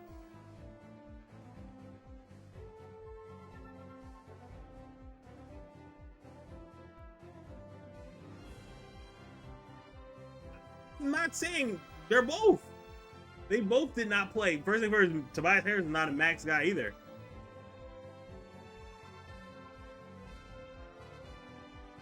But one's supposed to be the next LeBron. That's not next LeBron moves at all.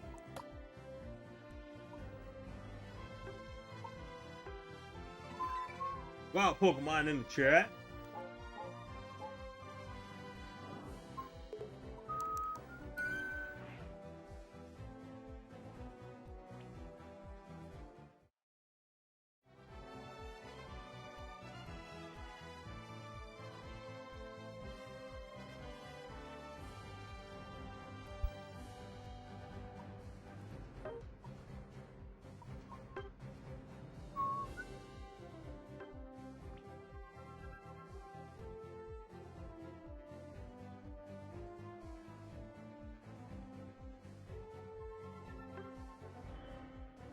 And I mean that's another problem.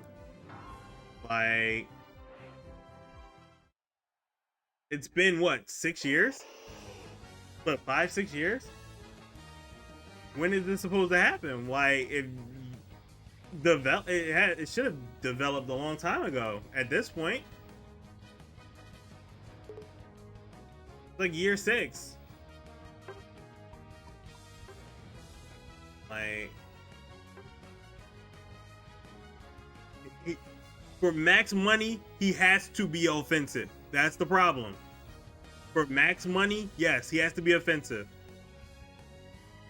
Especially with his talent, yes, he has to be offensive. Now, he has to be offensive too.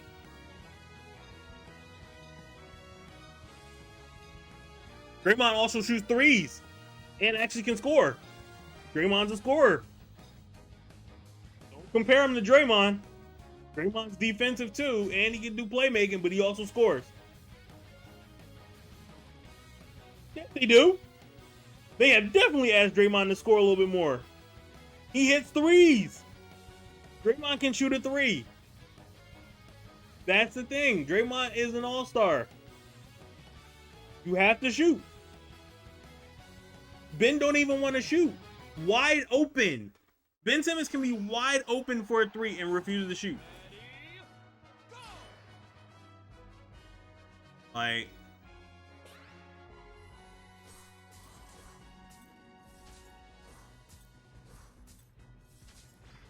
obviously, you don't need Draymond to score when you have people like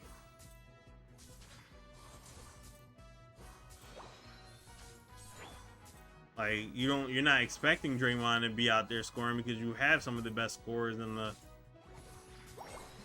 hell.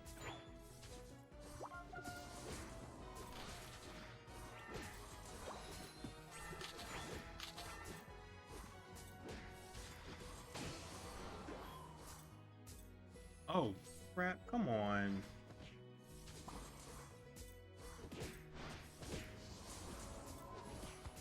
See, he's still hitting threes now. Don't do that. No. He's hitting threes now. Not young Dre. No, he's been hitting them now.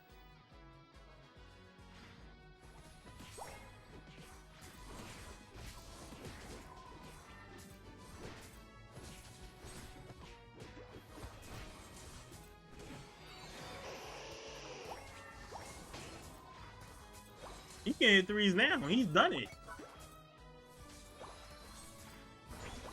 Like, if you can't hit a wide open corner three, that's a you. Like, even Giannis has upped his shooting. You took all the fruit? Come on, man.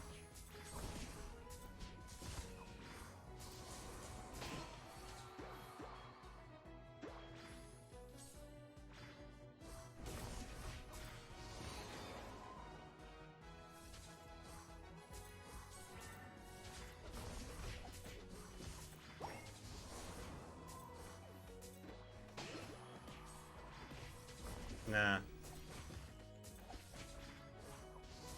When you're getting that type of money, yes. And if it's not him, he shouldn't show us hype videos of him doing it. You can't have it both ways. Like, you can't have it both ways. You can't show us all these videos of, oh, I can make threes and I can do this, and then not do it. Like, you can't have it both ways. You can't tell everybody I can shoot or I will shoot and then not do it.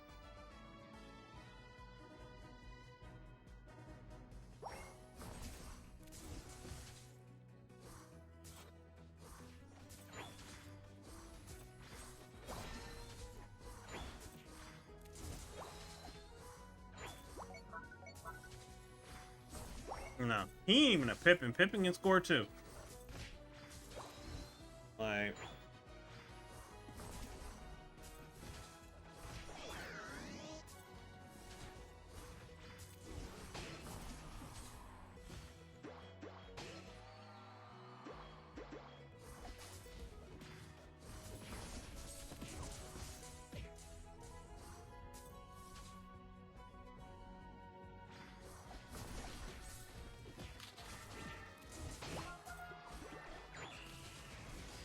come on. Ugh. I'm not giving him a pass. He was coddled a lot, and he's been here way too many years to keep that.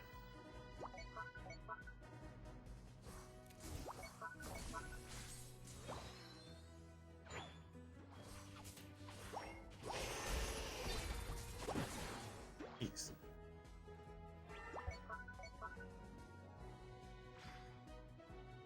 I've seen it. I've seen him post it. Like, that's the thing.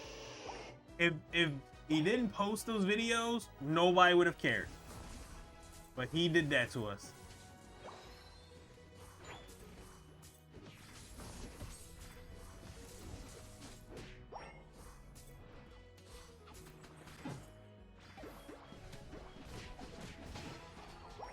Yeah. I'm curious to see what they're going to do this offseason. That's all I will say. I think that now that the Ben Simmons situation is behind us, it's more about what we can do to get better. Because that's what we need to do. We need to get better. We need to get younger. Nah. That's your, hey, I respect your opinion. And if that's how you feel, that's how you feel. It's not. It hasn't been like that. It wasn't like that. Because I literally watched it. Definitely wasn't like that. Wasn't no one series. Trust me.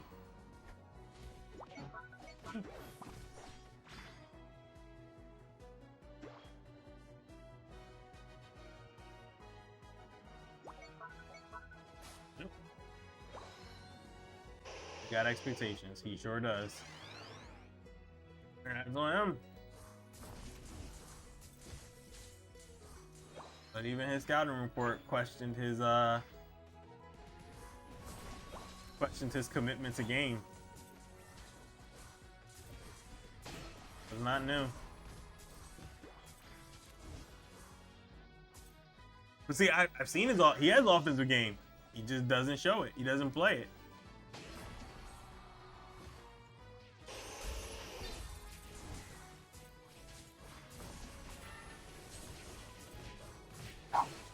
Oh.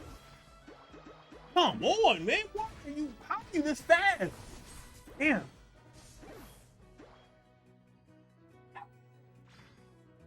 They did, man. I'm telling you, he's had workouts. I'm telling you, man.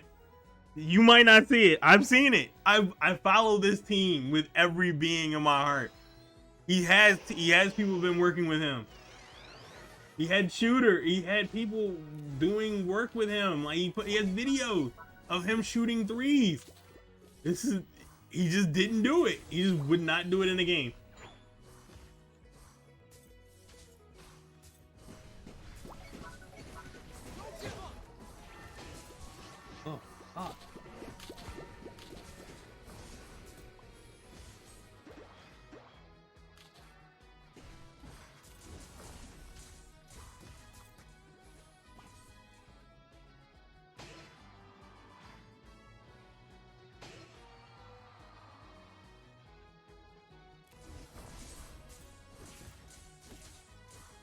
Damn it, why is he always there? But he has people working with him. He has actual coaches and actual trainers that are specifically there for him to shoot. And he shows us that he's shooting. He shows us he goes to these workouts every summer. Just never used it in a game. And I mean, eventually, you just gotta stop playing the game.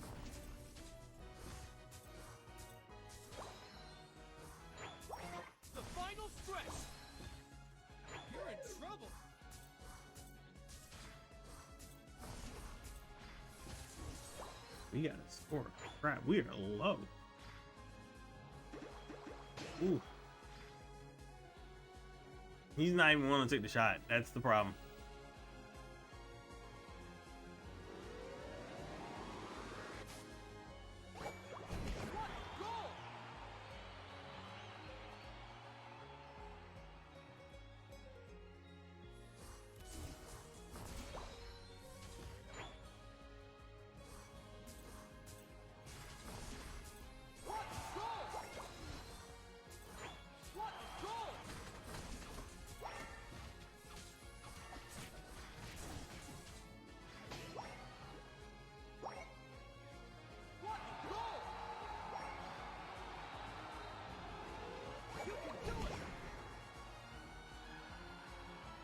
He's not a Draymond type. I've seen him score 40 points in a game though. Like, he's done it. I've seen him drop 40 in a game. Like there are games where he actually does ball out and becomes a dominant guy that's focused. It's out there.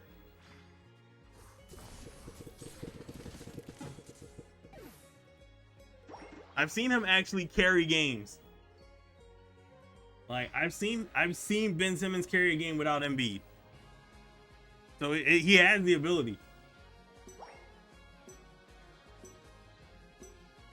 5, 4, 3, 2, 1. Time's up.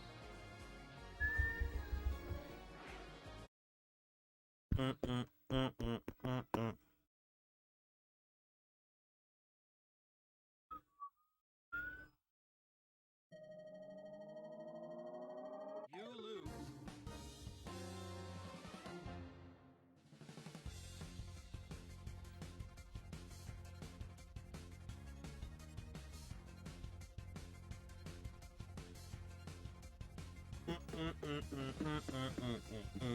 Hey, oh, we got destroyed. Damn.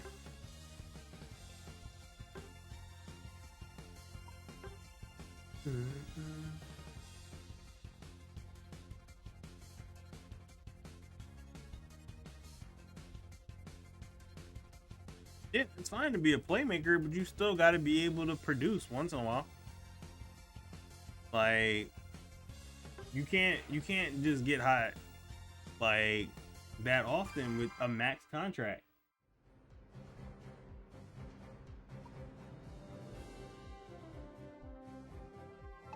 Like, not his fault. He's got a Giannis. I'm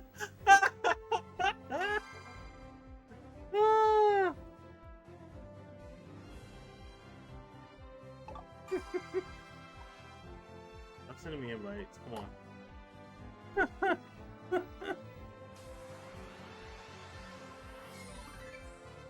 He got a max because they're expecting him to give. We expected what he was willing to show us with those stupid hype tapes.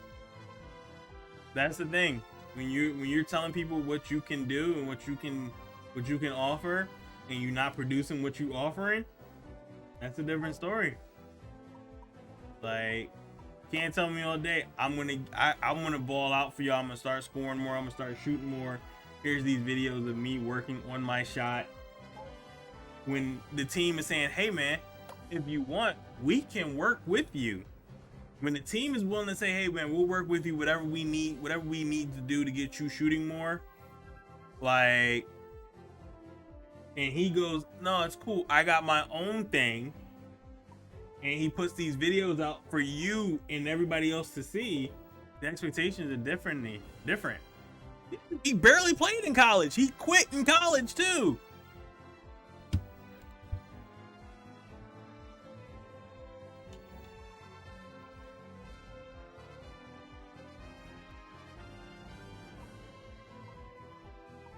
But that's the thing, man. It's like,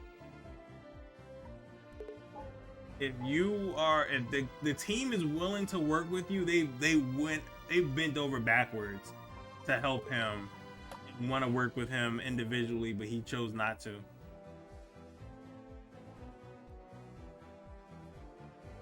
He don't need to be a scorer. That's the thing. Like, that's the part you're missing. They don't need him to be a primary scorer. He just got to be able to remember that you put the ball in the basket. And that's one of the things he refused to think about, is putting the ball in the basket, unless it was a summer game, not even a summer league or anything, unless it was a summer workout and no one else is paying attention. That was the problem. He wasn't needed to be a complete ball handling scorer that dominated all over the place. You just got to be able to learn that you can actually score. That was the problem. He didn't know that you were supposed to score. Like, the ball goes in the basket. He has to know that.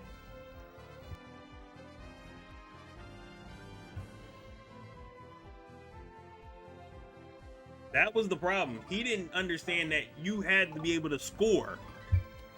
Oh, I didn't get that. Damn it. I wanted Nidoran.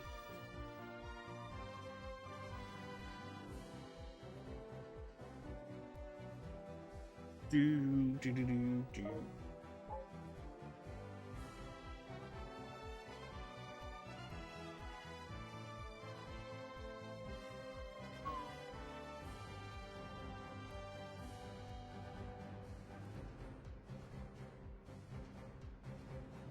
No, here's the thing. If he's 15 points, that's fine. But you have to remember that there's free throws you have to make in high pressure situations. And there's sometimes you're going to have to score when needed. You have to be able to remember to put the basket in the ball. That's part of the game. He does not need to be a 30-point scorer. We didn't even need him to be a 25-point scorer. But there's going to be times when you need to make free throws. But see, that's the thing. He might not have it, but don't show and tell everybody you have these offensive skills. That's what he's been telling people. He told everybody. He showed us videos, all this stuff, telling everybody, I don't need coaching. I don't need the extra coaching or whatever from the team. I got my own personal shooter coaches and all that stuff. Like, but you can't give us that fake advertising and then have us expecting stuff. That fake advertising has helped him get a max deal. He gave us false advertising. I can't keep coddling someone that's going to put out fake stuff. That's the worst part. You can't give a man max money and he's giving us a fake move. But you knew Melo could shoot though. Melo already had a resume. Eddie Melo helped him get back in there, but at the end of the day, Melo already had a resume. No, he got the max because they also had potential. He actually was showing them extra stuff. They said, oh, he can go to another level. That's what they were paying on. They were banking on all those hype videos, all that fake stuff that he was telling them about.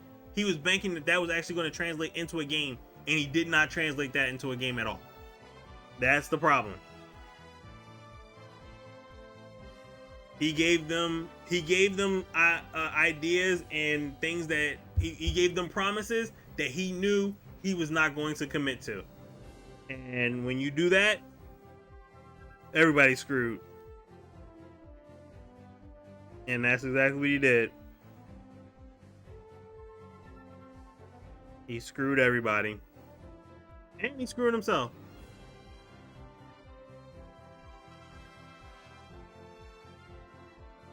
Yeah. See, Melo actually went out there and actually kept showing his thing. He kept doing his thing. He knew he still had it. And he pushed forward. Major props to Melo. Melo is a baller. I've always been a fan of Melo. But Melo's not going to sell you on something. He's actually said, I'm willing to show you.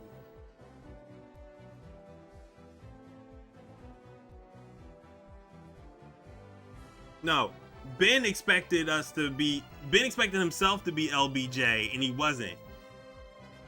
Ben told everybody he was going to be the next LeBron James. He showed everybody with fake footage that he was going to be the next LeBron James, and he wasn't.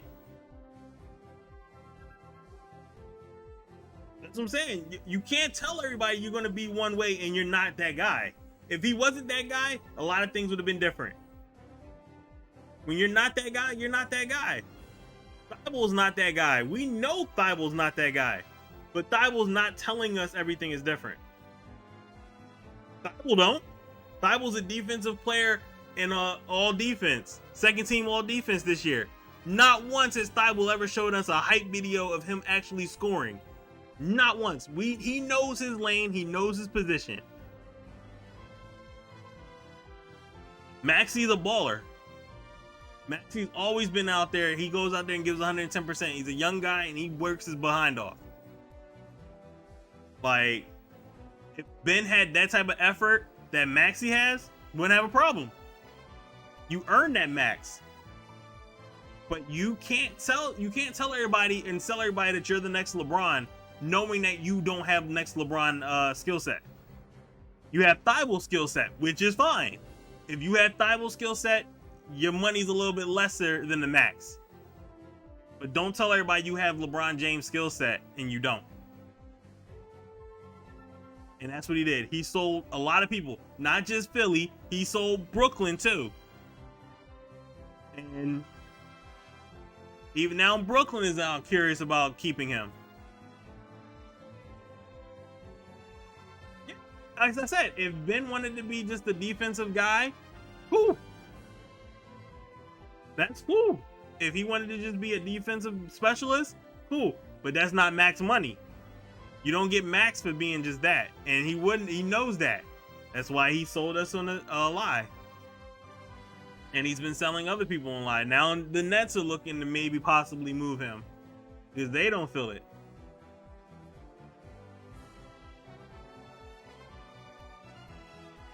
He did. No, he did. We didn't bash him because he didn't have offense. He told us he had offense. He showed offense. We all watched him shoot threes at shoot around. We've seen him shoot all the time. As a person that watches these games and watches the training camps and watches the preseason and all that stuff, He shoots, but then in certain times, he does not like to do it. That's the problem. As a max guy, shoot the ball. Even if you miss, shoot the damn ball, regardless. That's the problem. We didn't bash him because he didn't have an offense. We bashed him because he shows offense and then does not produce it in a game. You can tell me all day and you can show it in other areas, but don't go into the game and not show it in the game. He's shown shooting. He was shooting in Brooklyn.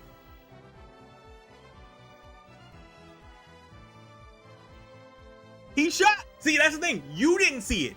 I watch this stuff. I live here. I've seen him shoot. He can shoot the ball. I've seen him shoot in Brooklyn. Like, that's the problem. You can't show it and then say, nah, I'm not gonna do it.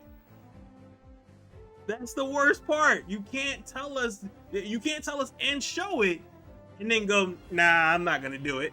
Because now we're expecting that from you. You can't show expectation and then not produce it.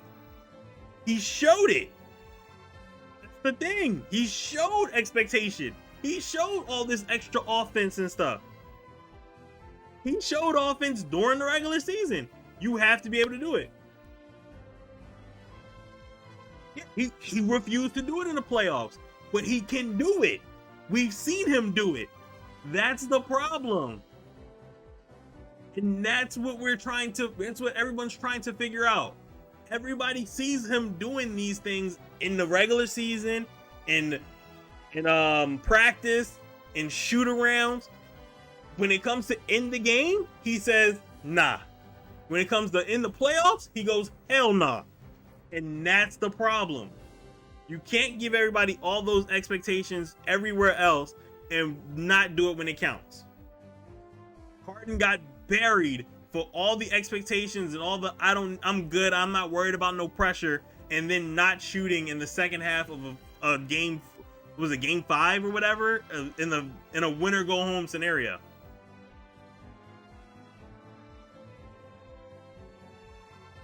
Exactly. But here's the thing. They all have the expectations. They all show it. Booker's gonna make his money.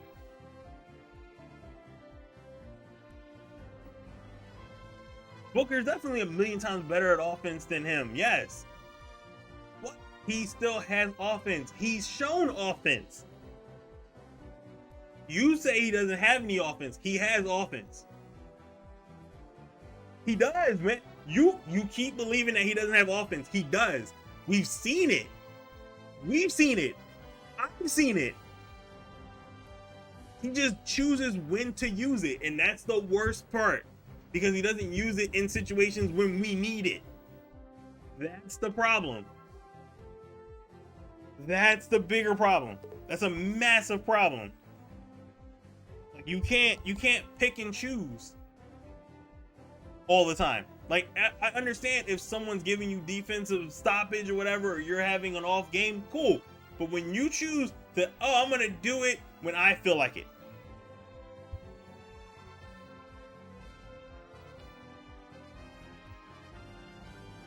Like, this is when you realize, all right, if Ben can't do that, cool. What? Know this person?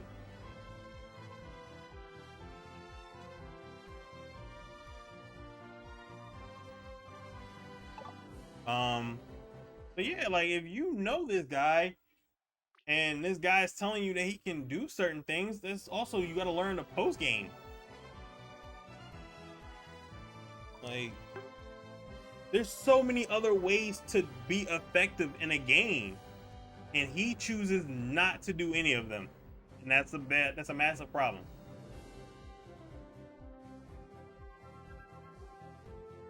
He's a max guy. There ain't enough defense in the world to be a max defensive player. No, not a chance.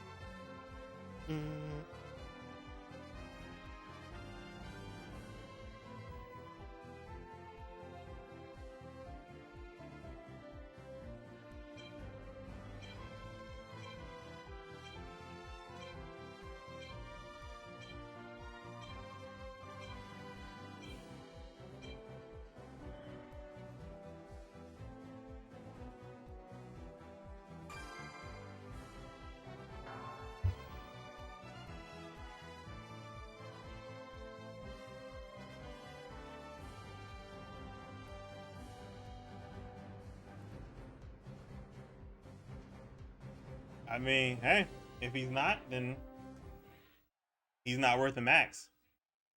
That's not max money. Like, at all. That's not max. That's not enough to be a max.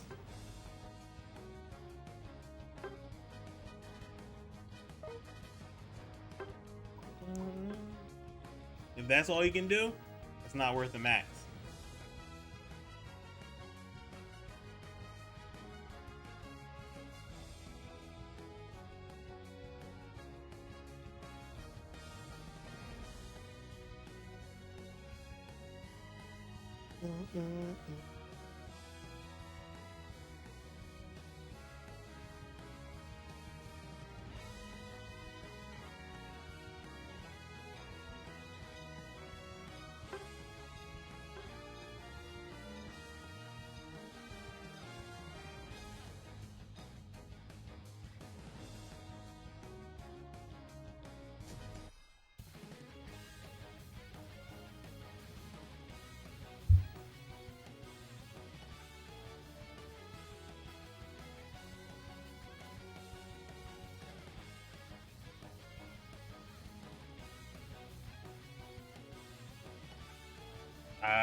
I'm not going to question how you feel.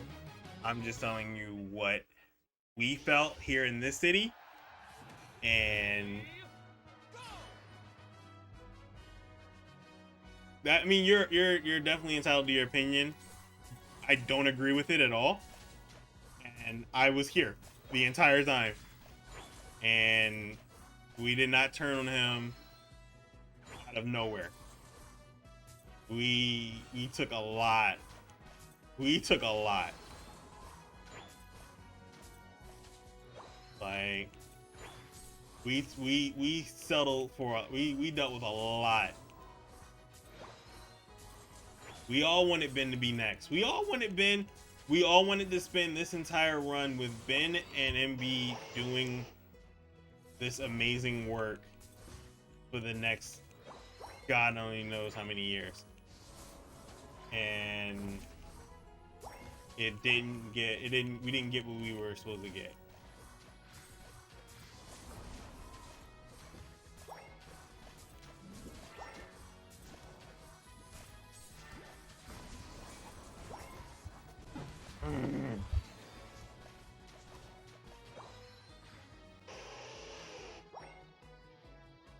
No. First thing, no. Like, see, no. Like I said, if that's how you feel, that's how you feel. But no. When you are a max guy, expectations are for that. And they warrant it. And he didn't produce. Simple and plain. And and a lot of people coddled him. And I'm telling you now, you're going to keep getting disappointed by him like every other team.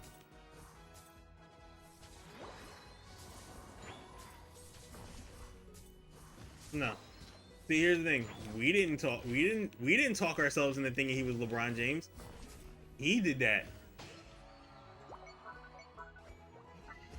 I mean, eventually y'all will stop giving him a pass because y'all will see what we all saw. And other teams have been disappointed too. Brooklyn right now is disappointed in him. He told them a lot of stuff too.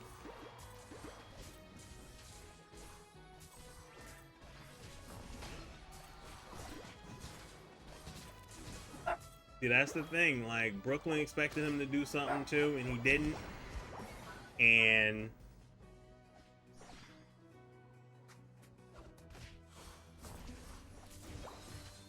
like, explain Brooklyn then.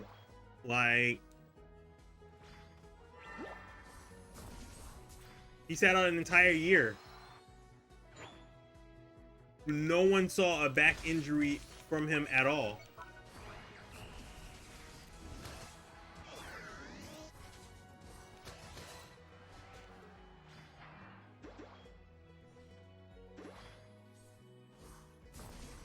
Like, he was sitting out an entire year. He went through a trade. Not one person mentioned a back injury with Ben Simmons, and then all of a sudden he feigned a back injury now.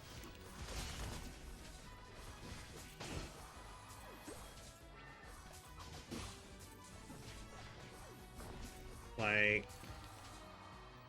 no. That's the worst part. If you're gonna pull your best defensive player because he can't make free throws, like, that's a bad scene.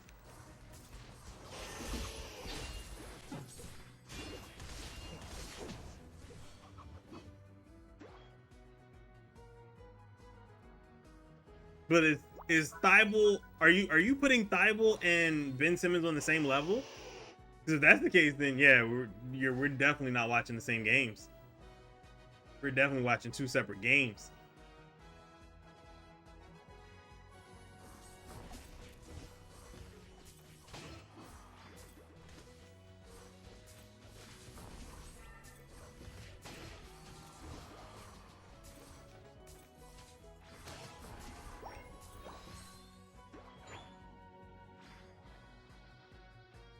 Yeah.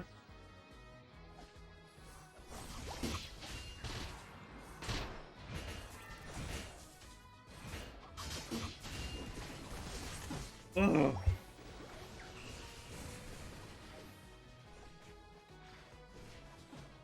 They could.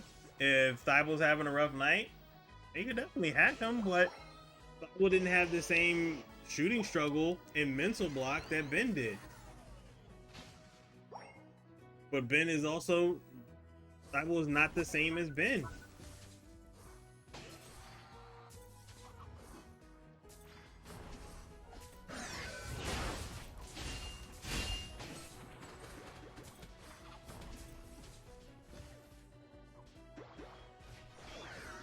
I will agree to that. Yes, Doc Rivers has a terrible case of never adjusting. I definitely agree with that 1000%. Doc Rivers is horrible at adjusting.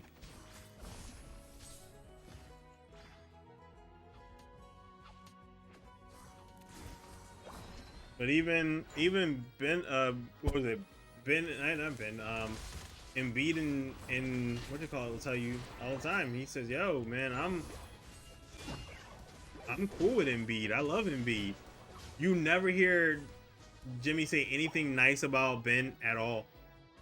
And that is deliberate. There's a massive reason for that. They do not like each other. Ben does not like him. You never hear Ben say anything nice.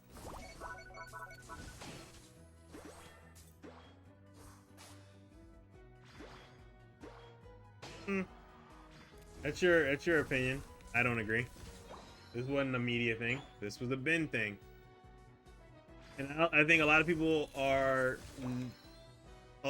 seen what Ben thing, this Ben situation that a lot of people have been talking about. You'll see it eventually. You just don't see it yet. But it's a Ben thing. It's not a media situation. This is a Ben. All Ben.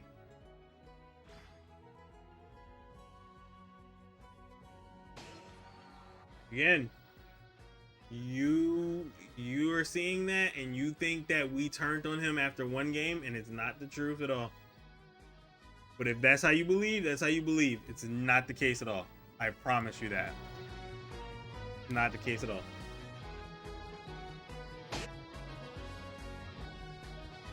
In your eyes, yes. As I said, in your eyes.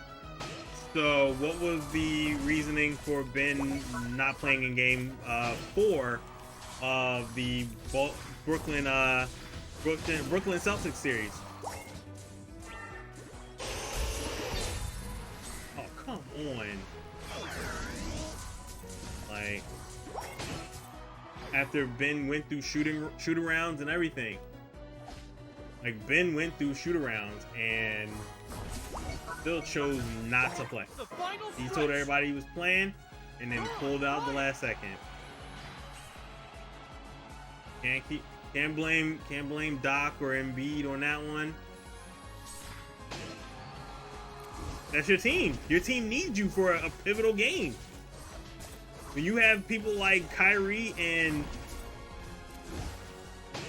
them on your team, yes, you have the ability to make that a 7-game series.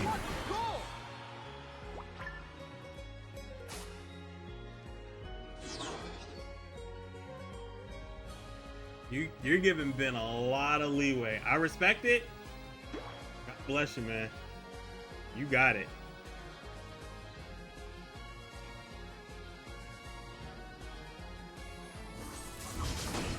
Sucker. What a goal! He put it on himself. What a goal! This is the man that said this was gonna be scary.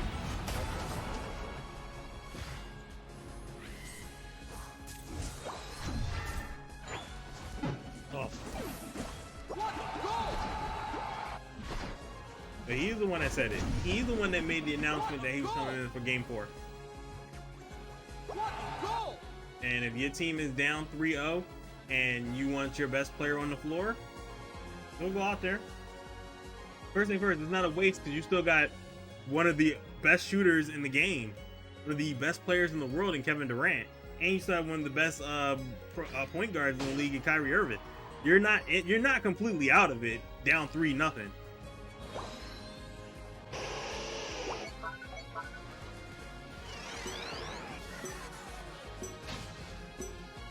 5, 4, 3, 2, 1.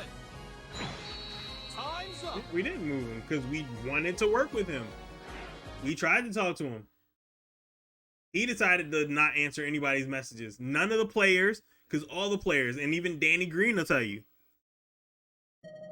Like, Danny Green sat there and said, hey, man, we reached out to him. We all tried to call him. They actually went out there to fly to LA to hang out, to talk with him. Because they said he felt some type of way. And he said they actually flew out there. They actually went to LA.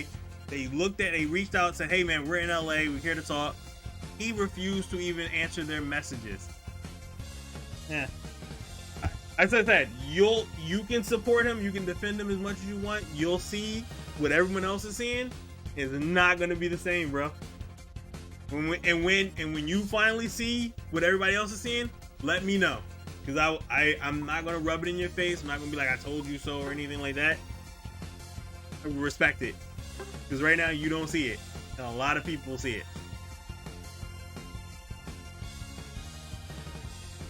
He said, I'm not sure if I can win with Ben Simmons at point guard. And Ben Simmons is not a point guard. Let's be honest. He's not. Ben Simmons is not a point guard. I've been well documented in saying a lot of times Ben Simmons is not a point guard. I would rather see him at power forward. Ben Simmons at power forward would have been a lot better. Picture a lineup where you have Ben Simmons at power forward, you got Embiid at the center. You can. When you don't want Ben Simmons at point guard, yes. Never say I don't want Ben Simmons on my team. He said, I don't know if we can win it all with Ben Simmons at point guard. And you just said he is terrible in the half court, then you do not want to have Ben Simmons as the guy bringing it up the court if they're going to just instantly foul him. You have to realize how you can make your playmaker better. That's what they were trying to do. That's what they were willing to do. Doc was actually willing to. Doc lives in LA. Doc said, I'm willing to meet you in LA where you live so we can figure out ways to get better. Yes, they do. They have called out numerous players. Popovich calls out his players all the time. Phil Jackson calls out his players all the time. Eric Spoelstra at one point did not call out his players because he was too young in the game, but now Eric Spoelstra will call out his players. Eric Spoelstra almost got into a full-on fight with Jimmy Butler during this season. Yes, they call out their players when their players are not producing the way they are. At point guard, yes. Ben Simmons is not a point guard. He's not a point guard. Ben Simmons is not a point guard. Ben Simmons is not a point guard.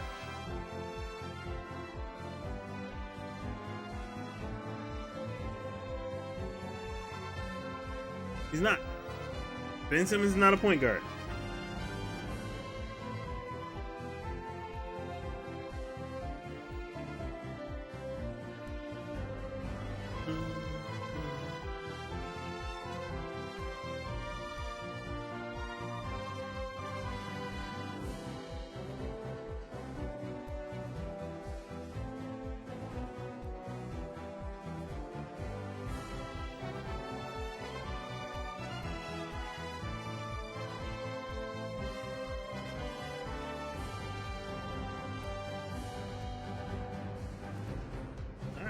I'm I'm not going to agree that Ben Simmons was innocent in this stuff.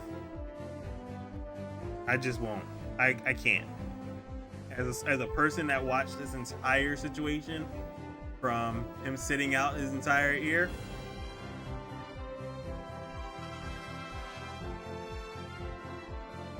I just can't. I'm not saying that everybody else is perfect in this situation, but I refuse to give him a pass. He put a lot of this stuff on himself. Now he has to deal with it. Ben's gonna do what he wants to do, and Ben's doing what he wants to do. Didn't have a back problem this entire time, this entire year. All of a sudden, back surgery.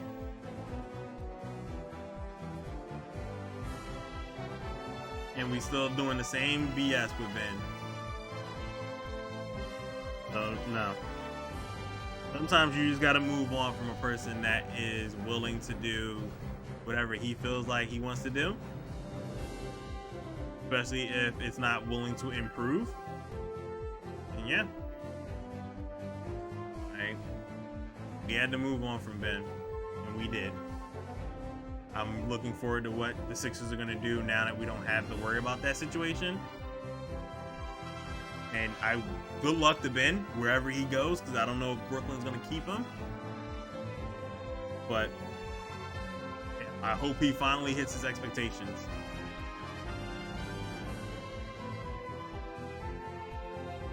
All right. I mean, I don't know if I'd call Clippers championship. Yeah, you know what? Hey. I'm not. Yeah.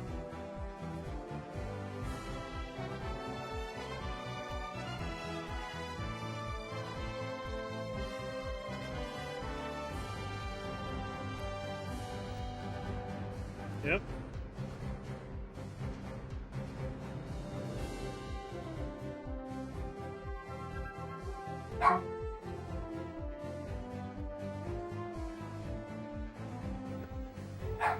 Because you're expecting Ben Simmons, a max player, to make free throws.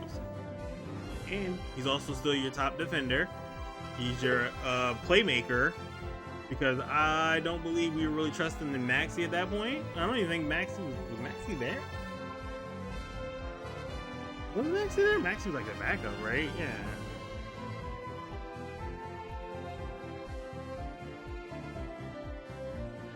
Nah.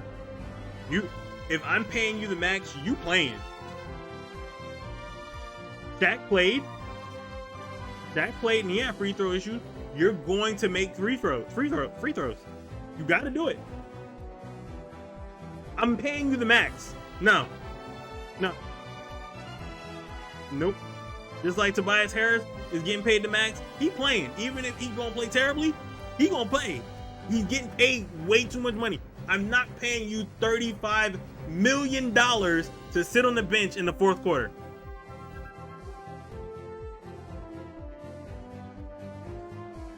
He still was getting hack-a-shack and still wasn't the best free throw shooter on his team. You still gonna play him. Just like you're gonna play Ben. You're gonna pay money? Shoot. Then he's not, then here's the thing, then he's not a max player.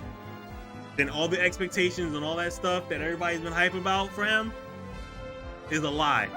That means he's lying to everybody. All that stuff that he's telling everybody and everybody else that he says he can do, he's a liar. So why would I trust a liar on my team?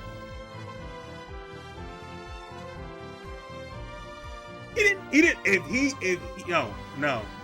You're paying him for 5 years at $35 million? Nah. It ain't for no D. No. Hell no. We're not paying him $35 million for defense. That's crazy. Hell no.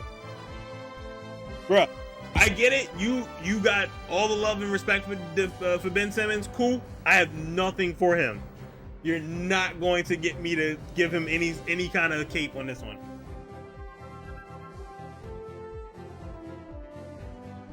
I'm giving him no bail. None at all.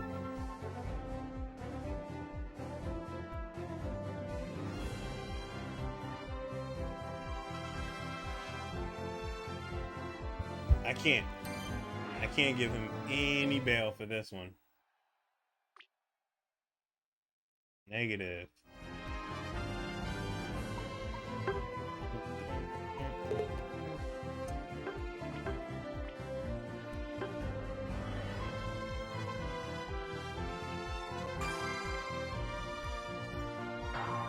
He got 35 million. What raw deal?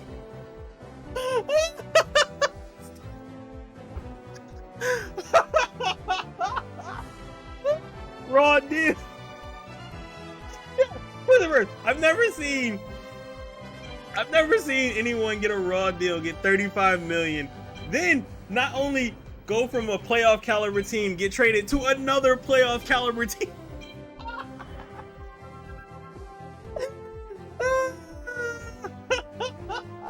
Yo, ain't nothing raw deal about him. No way.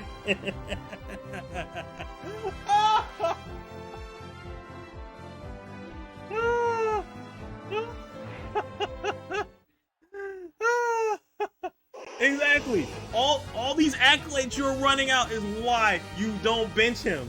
You put him in the game. You put him in the game. He an all-star.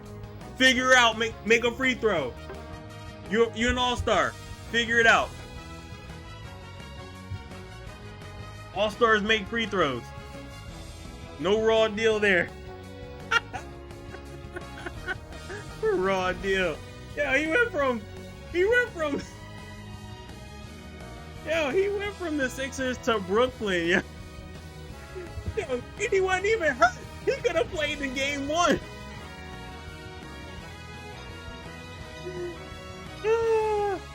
Ah, man, All-Stars gonna get benched? Nah, you play them.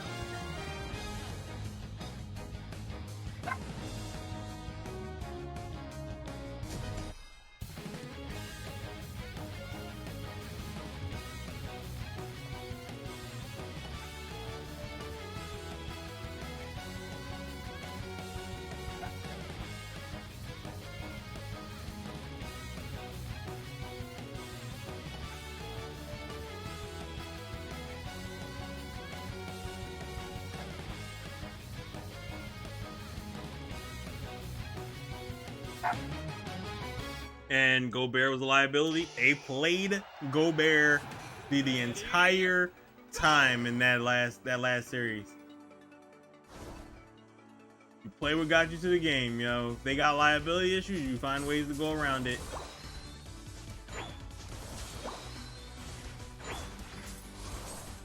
And Gobert is also an offensive liability the entire game, not just late in the game. He's always an offensive liability. You know exactly what he is.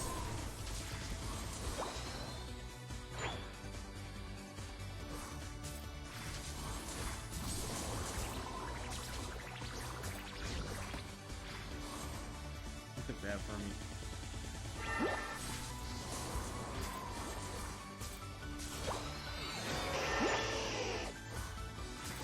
Yeah, he ain't by himself now, bum.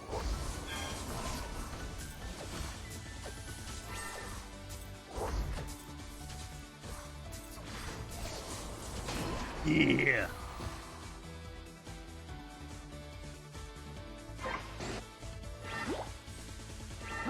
Oh.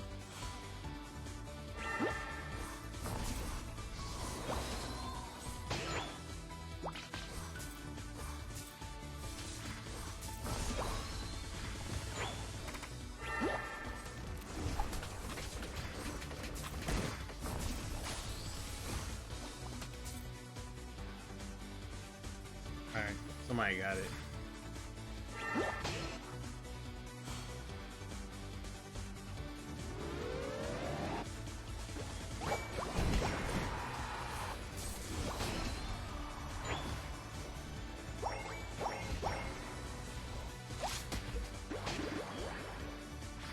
Already maxed out again? Sorry. Go! Alright, looks like we got this. We can't blow this lead now. You're on fire!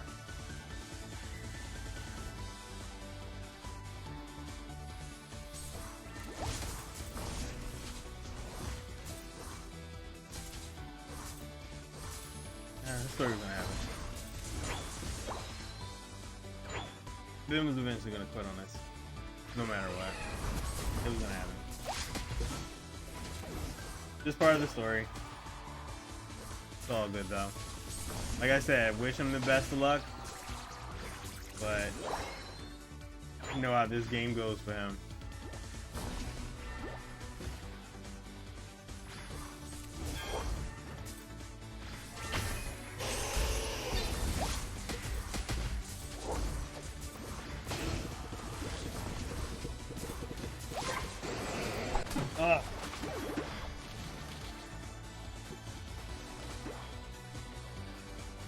You're on fire!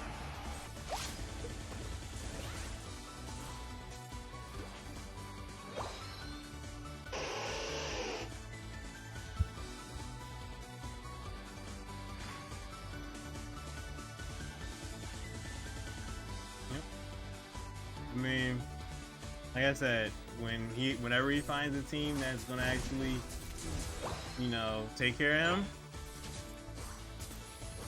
What a goal! then good luck. Maybe Brooklyn will put him in the right position. We'll see.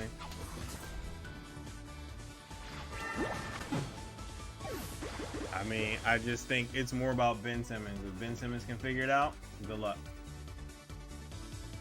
I see how it goes. I see how it's been, and I wish him the best of luck.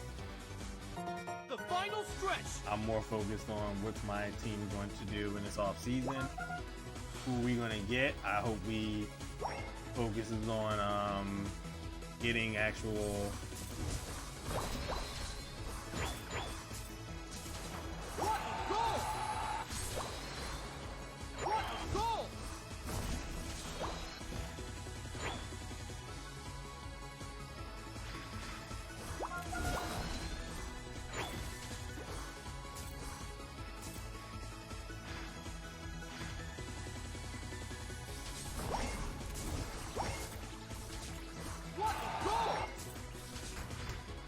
What a goal! What a goal!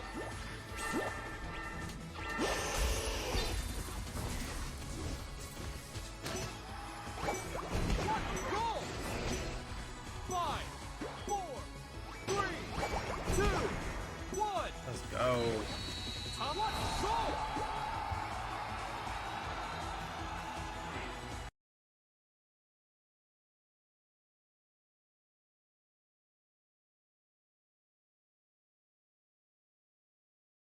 All right, man. If that's what you believe, you got it. I'm not. I don't agree with it. I'm never gonna agree with that. So it's all good.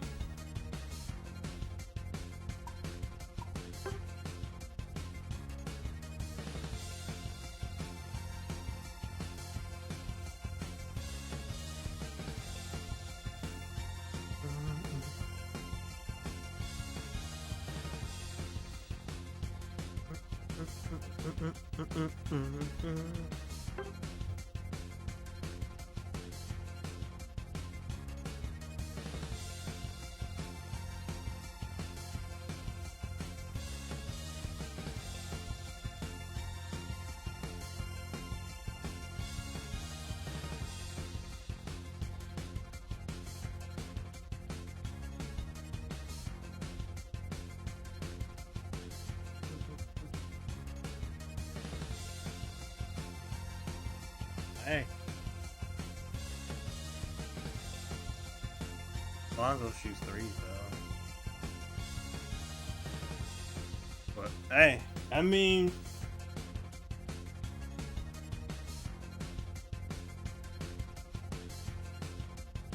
it's almost Zach LaVine could be on the move. I don't know if he'll be in Chicago.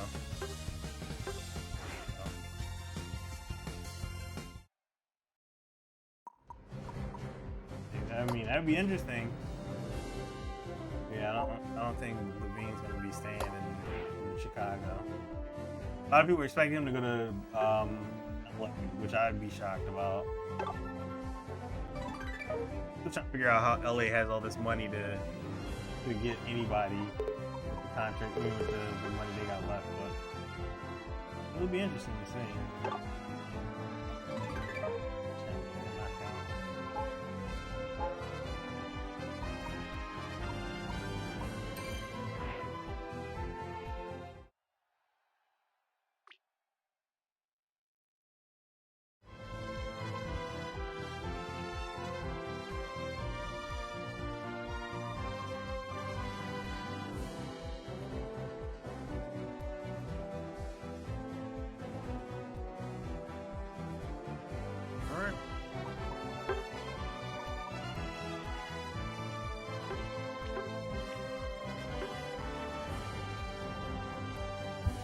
I hope he goes to your team, and I hope he does amazing.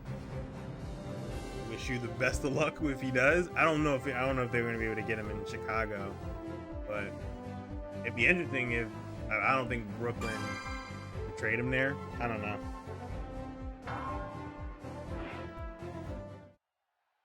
I know Brooklyn's looking at their entire team, but I don't know if they're looking at making that move. I don't know. I don't know if they're gonna keep Kyrie. It's gonna be an interesting offseason no matter what happens, because there's a lot of moving pieces available.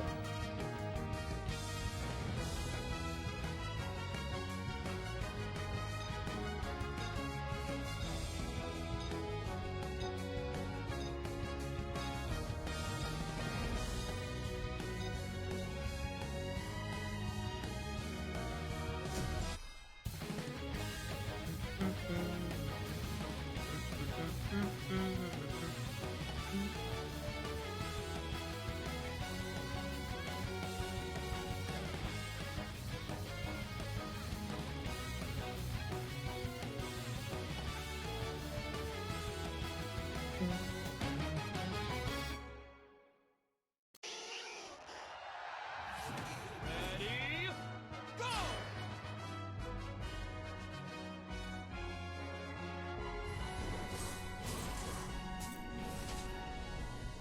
Yep.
Yep. I don't think y'all gonna be able to keep all of that.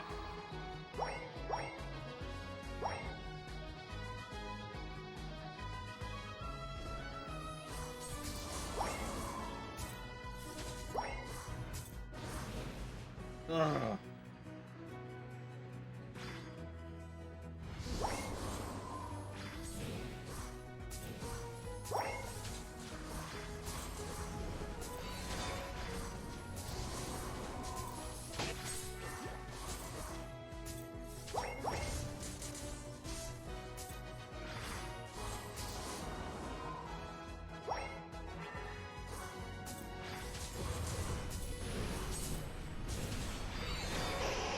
Oh, man.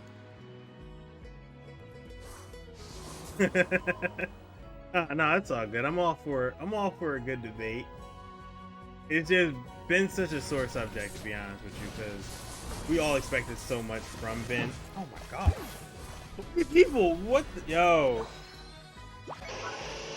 Like, we all expected so much from Ben, and this didn't happen.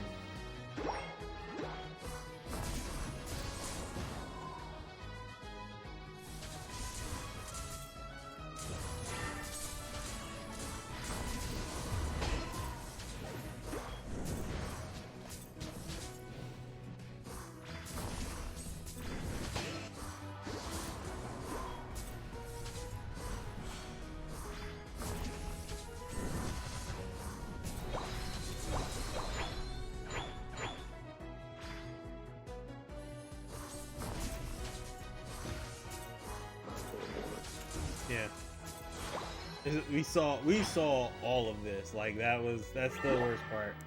Is we saw all of this and didn't get our results.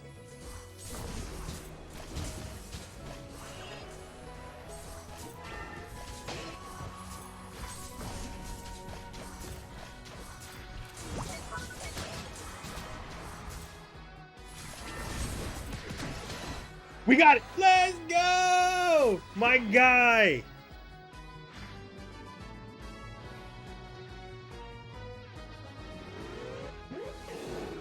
Crap!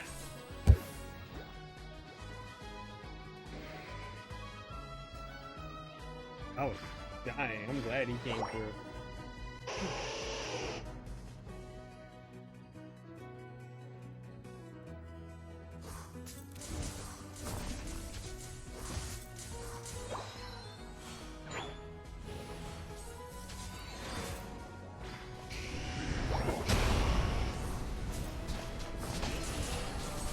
Oh!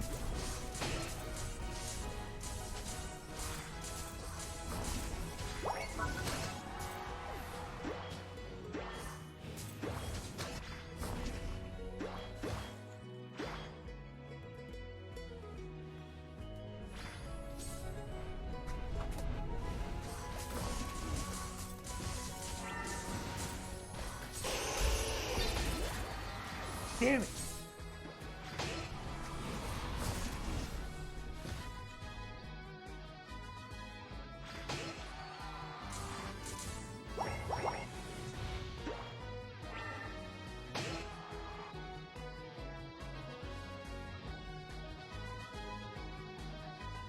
You're on fire!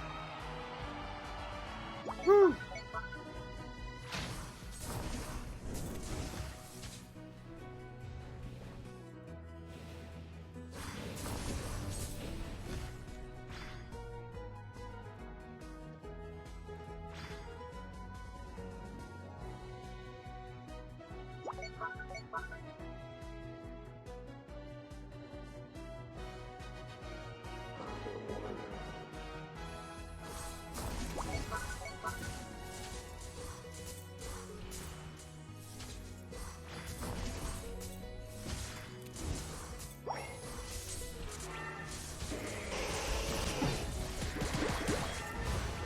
Oh.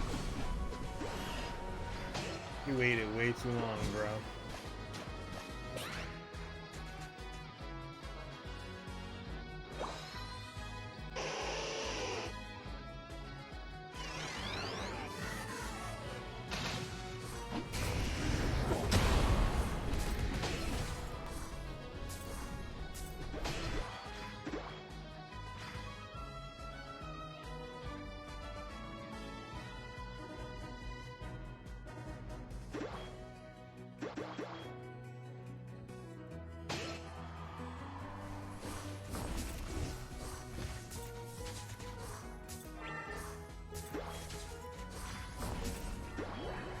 Crap, crap, crap, crap, crap. Help, help, help, help, help.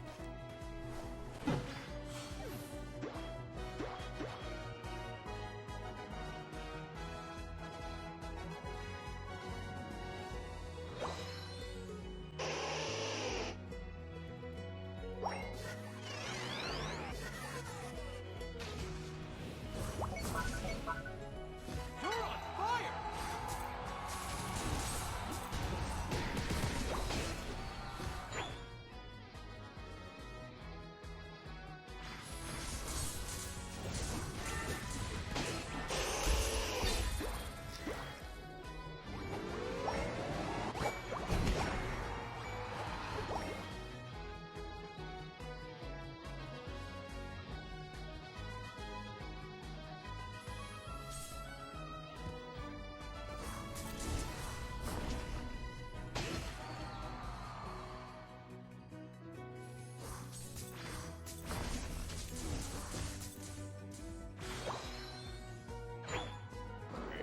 Right. 15 seconds to the middle.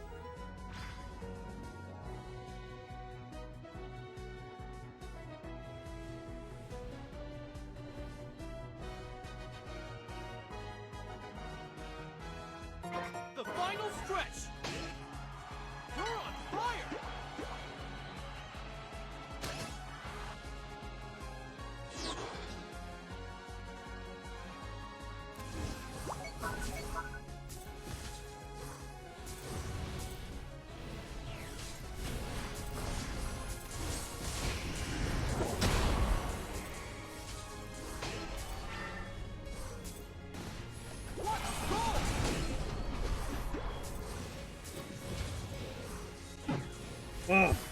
Come on, come on, come on, come on, guys.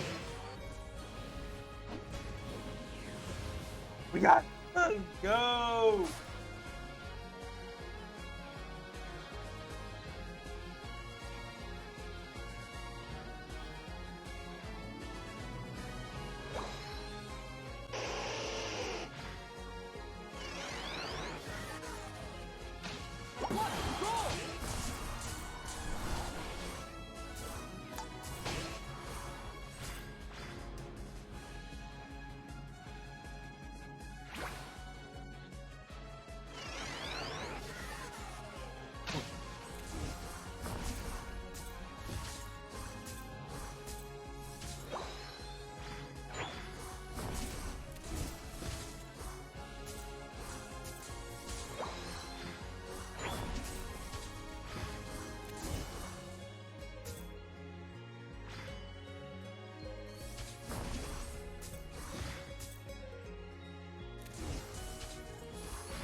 No! 2, 1, go! Time's up. Oh, that blows! We probably lost. That was like a, what, 168?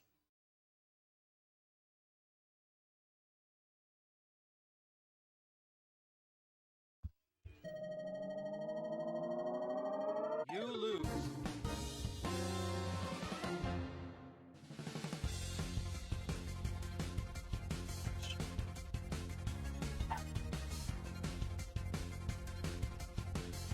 Give me 1 second, y'all. Small break. Be right back.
All right, we're back.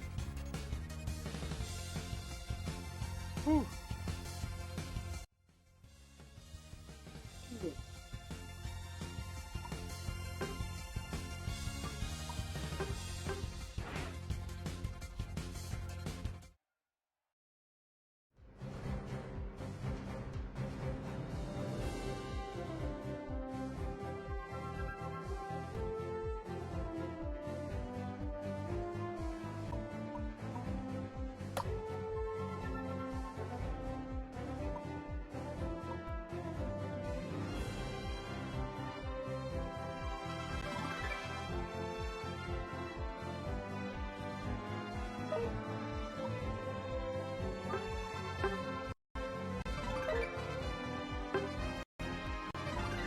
What's the quick battle? So I can probably pick that up.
Huh. Let's get into the match.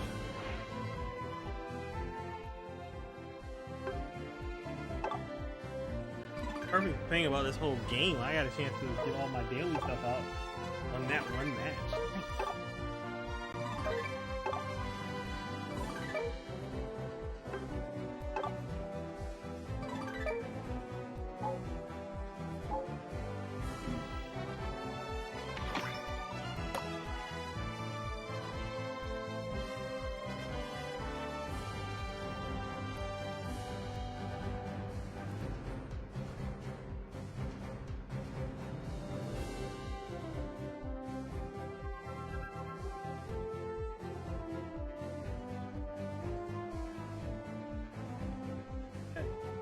Slide into the elbow.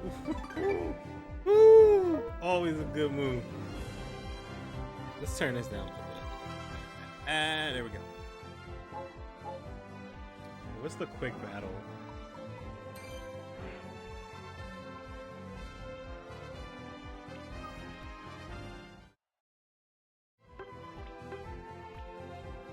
Bet. Let's go.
Thanks, guys. God damn, man. It's always the worst. Like, yo, and you just happen to show up now?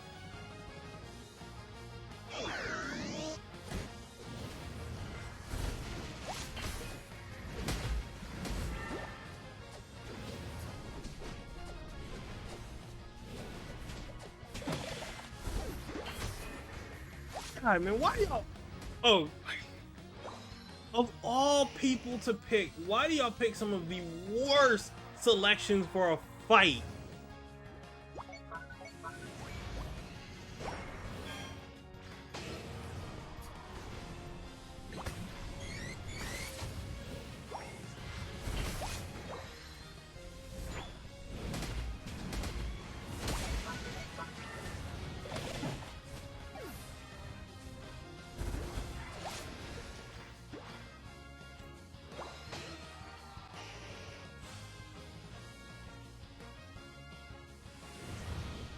You're in trouble. Of course we're in trouble. Yo, man, this guy's a bum, yo.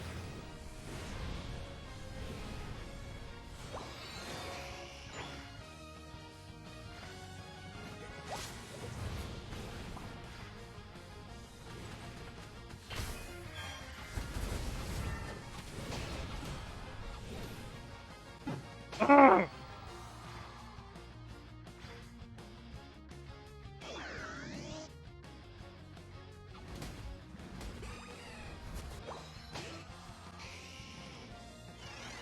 He's so terrible at this game.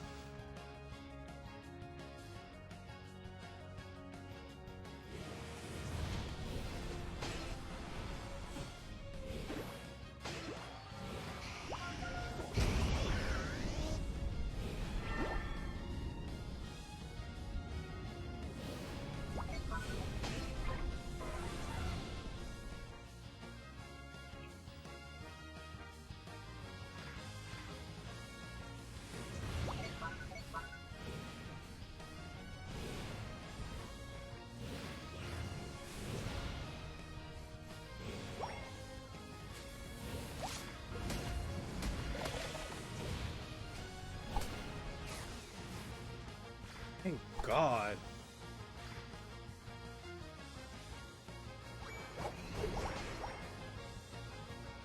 Look how bad we've been, where we couldn't even finish this one.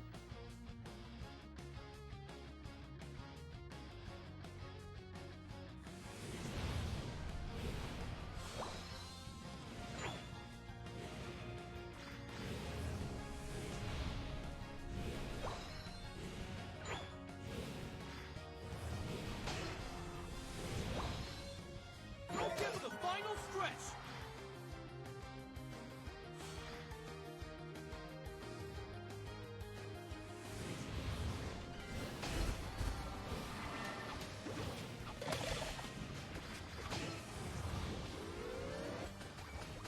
What a goal!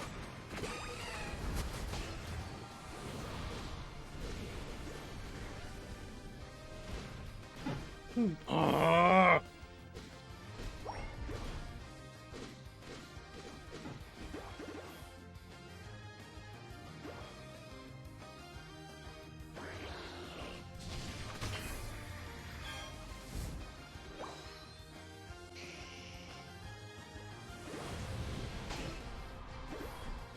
Nice try, buddy. 5, 4, 3, 2, 1. Ooh, Time's Lord. up.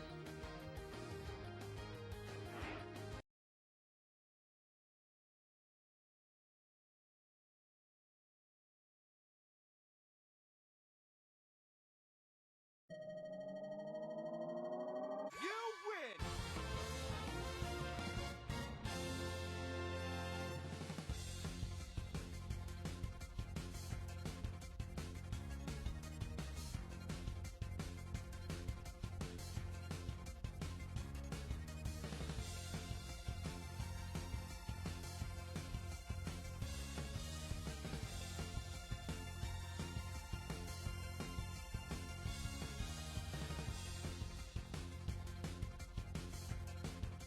Hey, we got the win though.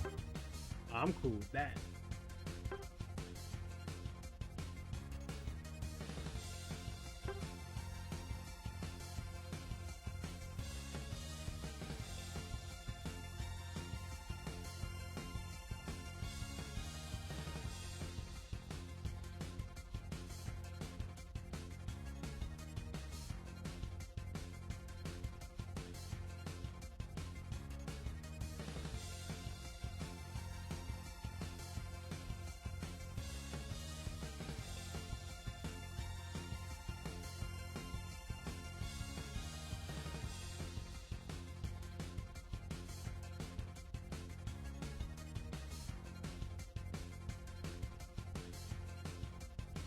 Wild Pokemon in the track.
Ready, go!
Oh, oh no.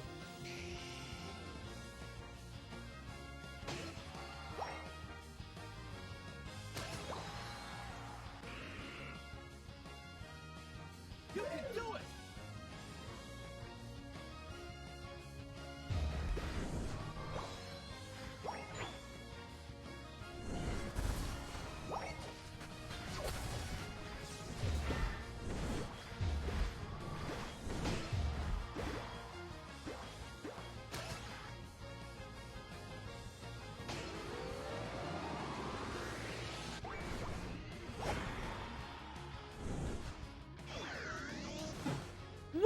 Oh.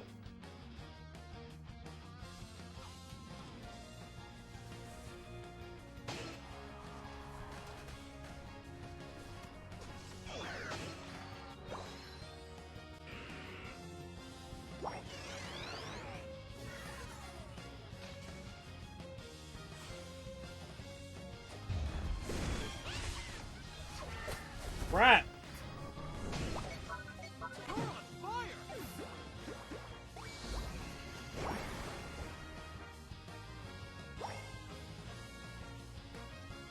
What a goal!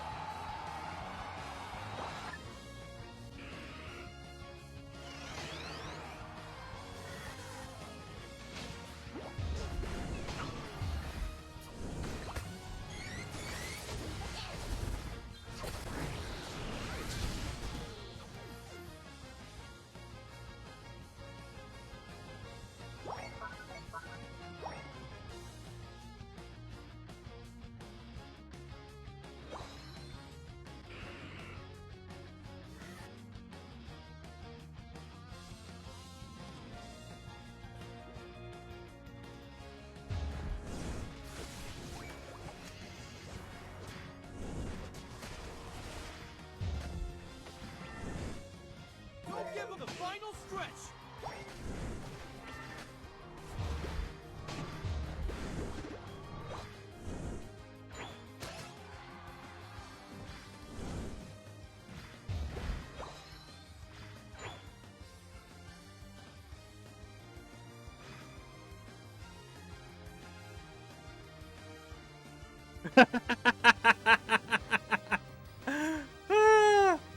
True story. Facts on facts.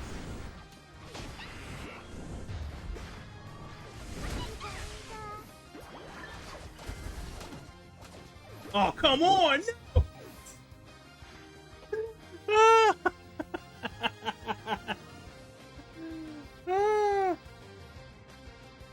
You know what? But I wish whoever gets him the best of luck, because they're going to need it. 3, 2, But yeah, I can't give him bail for all the stuff that he did. Like, as much as I want to give it all the Doc and Brett Brown and stuff, he on the court and you lose. he provided a lot of ammo to hurt himself. So we lost it by 45. Oh, damn it.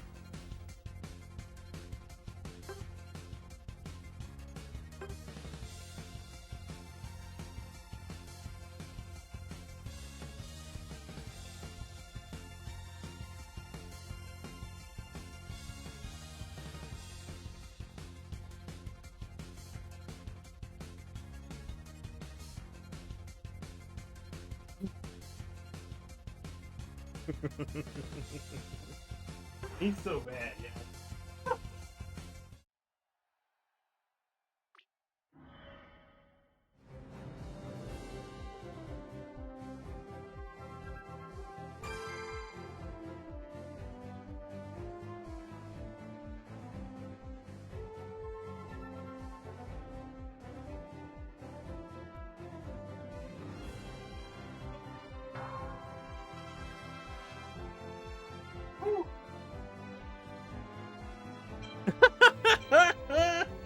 Yeah.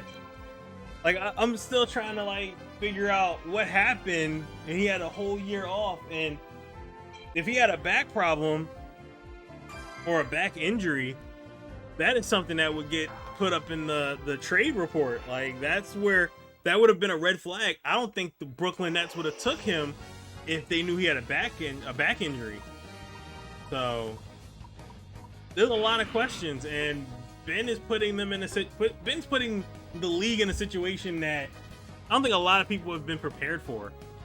With that type of, like, you can't call back injury and pass physicals. Like, he can't pass a physical with a back injury, and no one put it up on the reports or nothing. Like, so yeah, I don't know how you can put that up there.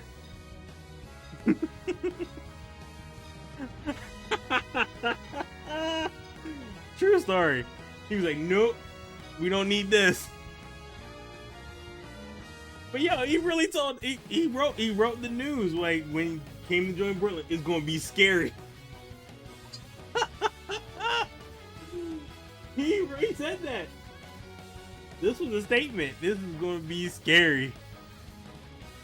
Ooh. Yep.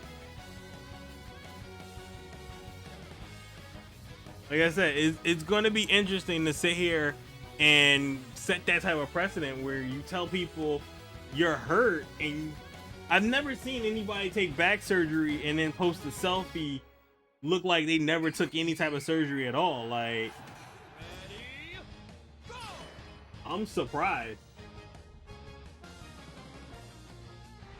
I've never seen someone ever get calm, like, have a calm back injury. Like, that man looked refreshed. Like, I've never seen it.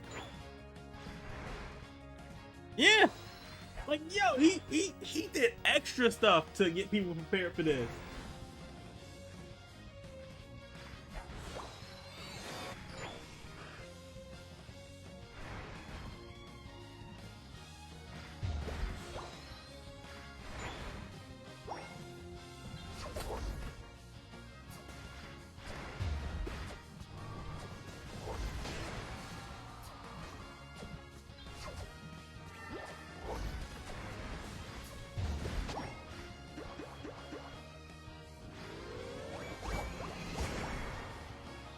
Like, he went through a lot of stuff. He showed a lot of people, oh, I do this, I do that.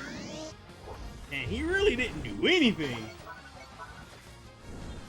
Like, oh, get out of here.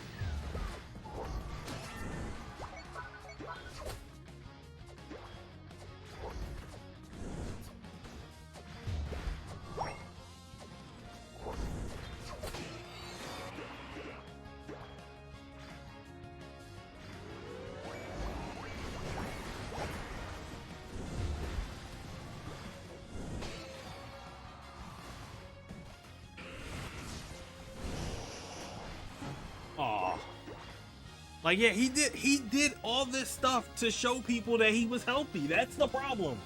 Like, you can't put this all this extra effort and emphasis on you're healthy, you're not a problem, I can score, I can do all this. You can do it! Like, yeah. Like, that's the thing. Like, you can't sit there and tell us all this stuff and then go all of a sudden, oh no, I'm hurt, guys. No. No one's gonna believe that. No one should believe that.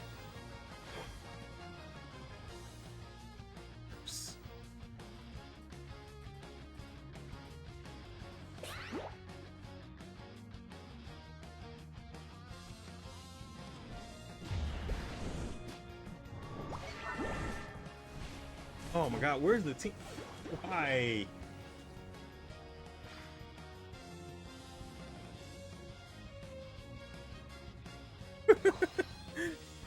That was the worst outfit I've ever seen in my life. I've never been so disappointed. Like, yo, I'm sorry, but if your team wearing all black, yo, and you show up in like a really bright color, you clearly don't care. Like, nothing's telling me about that team. You know what? I'm here for the team, guys.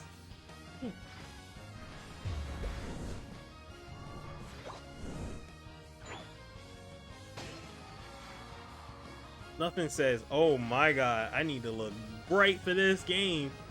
Like, wearing bright orange while your whole team dressed in black. You don't care about your team at all. You can just tell us that.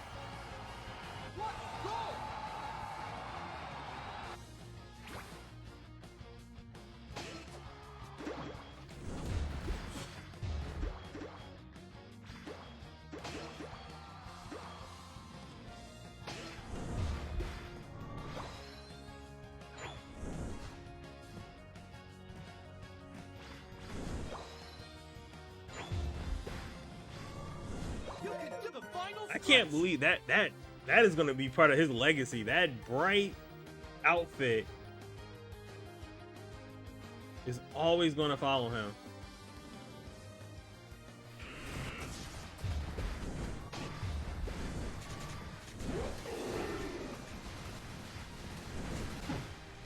Where's the rest? Wow.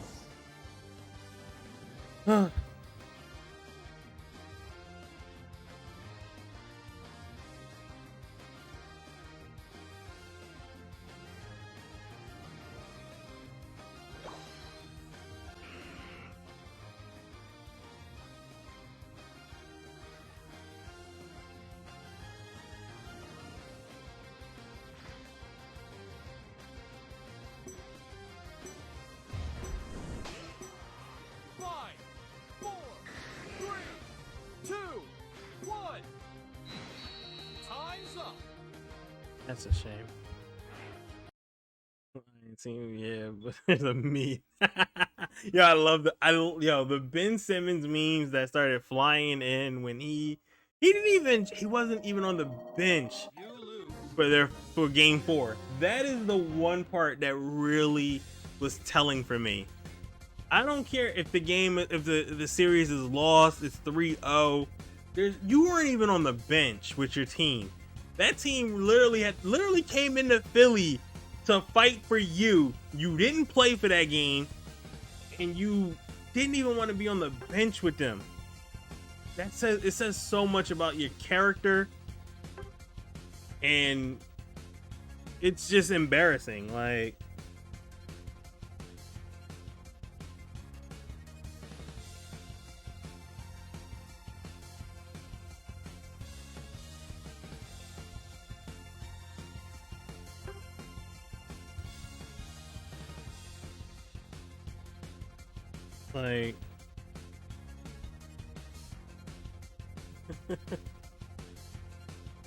Yeah, right? Come on, man. Game 4. Even if your team is about to get swept, you do not leave your team on stuck at all.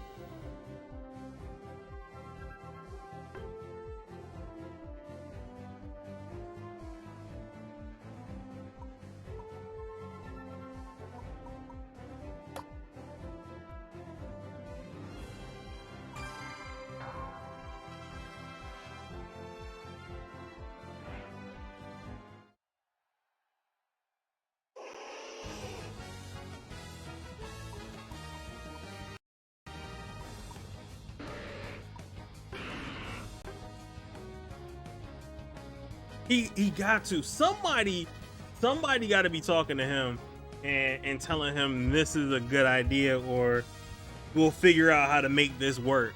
There's no way my agent would sit here and hear me make these moves and be like, all right, dog, you got it. Nah. Somebody's got to have a conversation. Somebody got to talk about it. We got to figure out how this is a bad idea.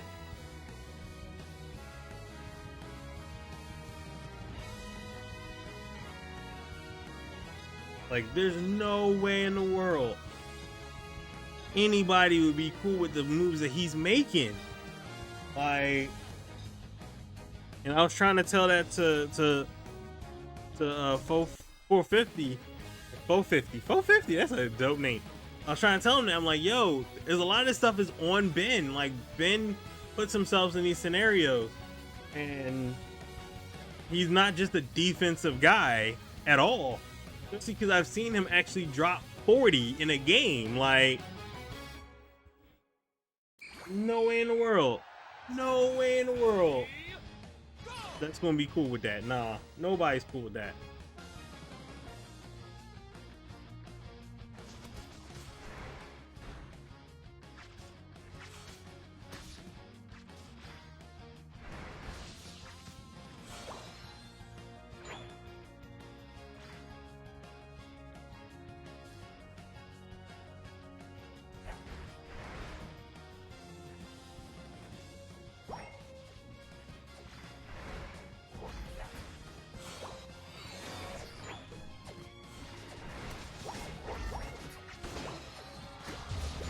Ugh.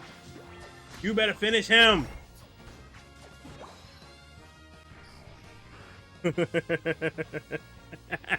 True story. True story. He was. I respect it because he rode, and I was like, I don't know how anybody could defend what we all saw. I mean, I saw this man. I watched so much of his stuff. Like, I watched all the hype tapes, and he told us this is gonna be different. I feel like I'm a victim. Like I felt like I was cheated. Like, I just, nah, I couldn't, and I was like, I can't shoot this man any bail, and it just wasn't gonna work. But it was wild. Like, don't get me wrong, and I tried to, I told him, I was like, Doc's not a saint either, but I cannot give Ben Simmons any bail because he put a lot of this expectations on us. He gave everybody these expectations because he showed that he's able to do these stuff, and then proceeded to not do anything. Got you too, bum.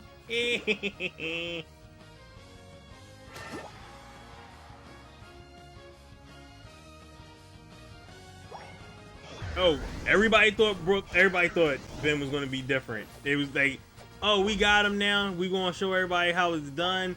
He said spooky season. Yeah, I've never said Doc was completely innocent in this. I was like, oh, hell yeah, Doc's guilty.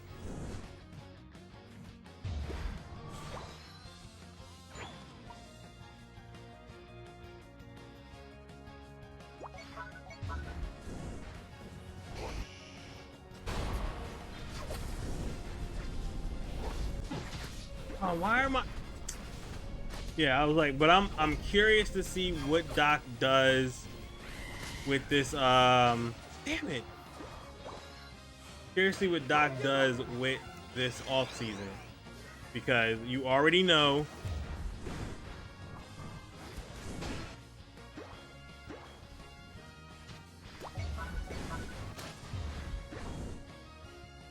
Yeah, shout out to them boys that tried to quit on us.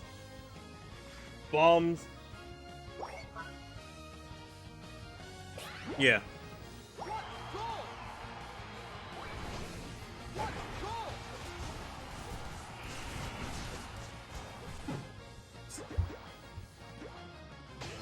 But yeah, it's one of those things where he did a lot of that stuff every year, different tape after tape after tape.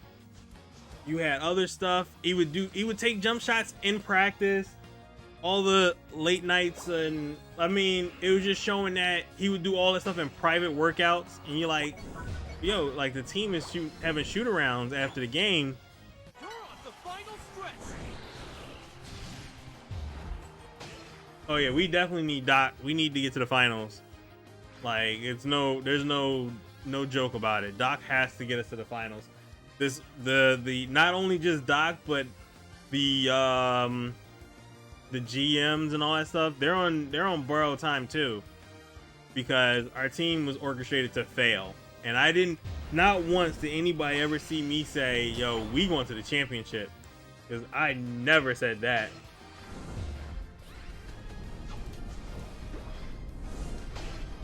Like, I would never disrespect myself by saying that we were going to be going to the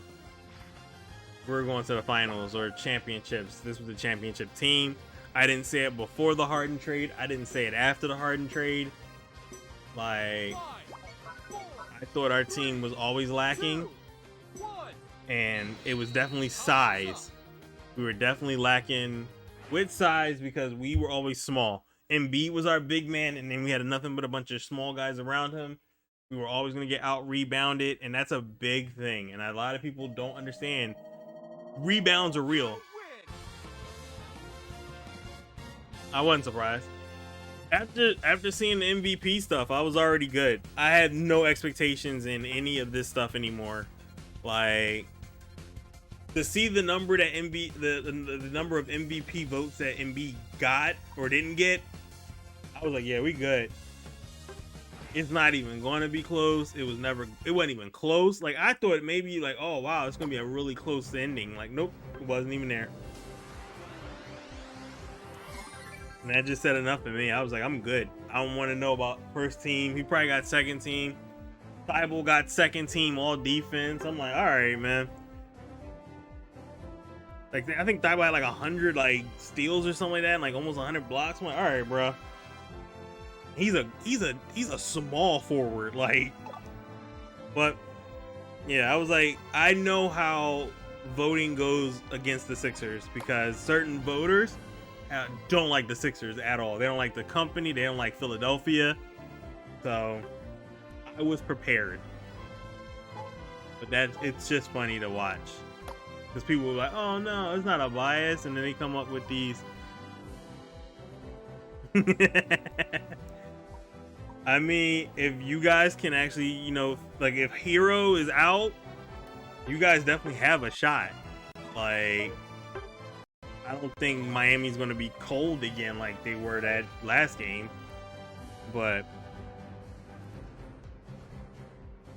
yeah. I mean, it sucks. It's just one of those things where it was just bound to happen. Like, we know how voters don't like Philly. And voters really don't like Embiid. Voters really don't like the whole process situation. They still talk about the process like it's still current. Like, the process gave us Embiid. That was it. And we stopped. That was enough. But they still won't let it go. They're gun-ho on fighting that one to the ground. I can't do nothing about it.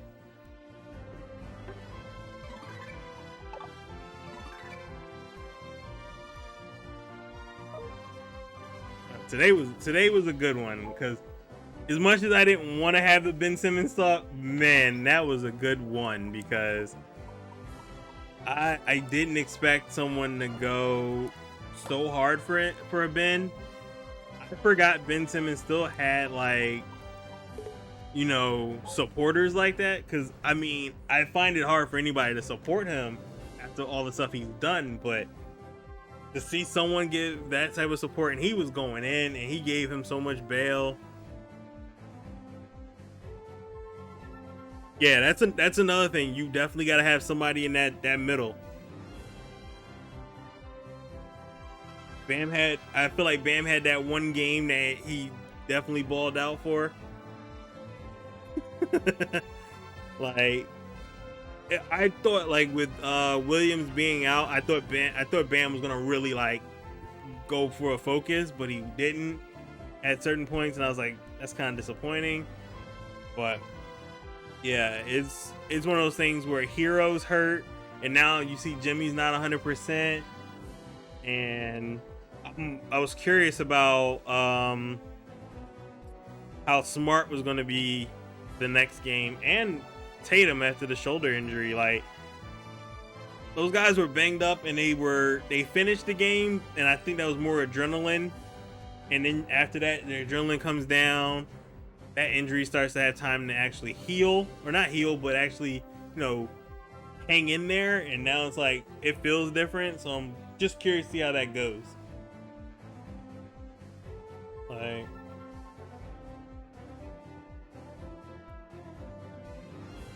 yeah, it's gonna be interesting. I think Dallas is gonna win tonight, just because I don't see them getting swept, but I think it's over for them.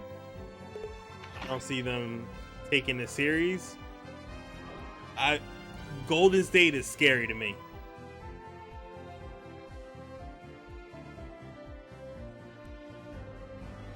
Like, Golden State looks super scary. When Andrew Wiggins is out here balling, like, yeah, that's terrifying for me. Especially because I've made so many Andrew Wiggins jokes.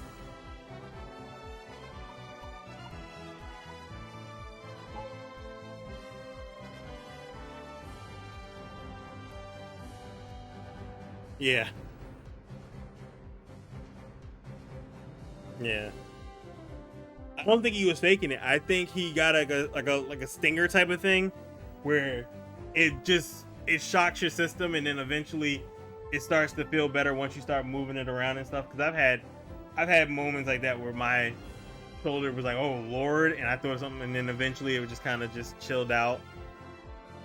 But yeah, I'm hoping that those overnight swellings and stuff don't really mess them up. I'm assuming they iced up. It's gonna be wild to see them go at it, yo. It's just like it's just something special watching Steph Curry play. Like, it's disturbing. Like I can literally sit there and just watch Steph play, yo, and I'm just in awe because he balls. Like, he balls out so crazy, and I'm like, how are you doing this stuff? Like, how are you able to do all this stuff that you do? Like, I don't know how, and I'm just shocked that he does it, and he kills it every time. Like, those threes, and he already done turned away. He's celebrating before the actual shot is made. Man, I wish I had that type of confidence in my life. Oof. If I had that type of confidence, man, you can tell me nothing. Just some basic regular stuff. Yeah. Like, that's the crazy part. Like, he finds a way to dribble out of it, gets the shot off, and he's done. I'm like, whoa, how? How did we get here? Like, and he's just like shimmying away, and you're like, the ball didn't even go in the net yet, sir. Like, the shot's not over. Like, hold up, sir. He's gone. He done already walked up the court. He done already made his moves. I don't know how you do it, sir, but congrats. Like, you are something special.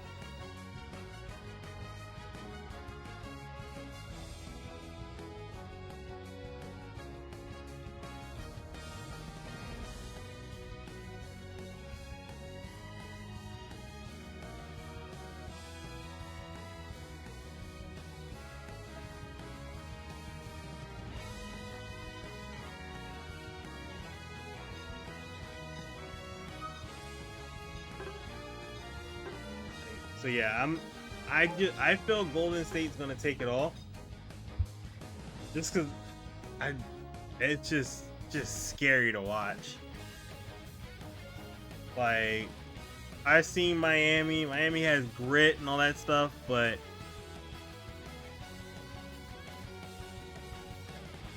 it's just, I don't know. It was just something to see when Steph is on. Good God.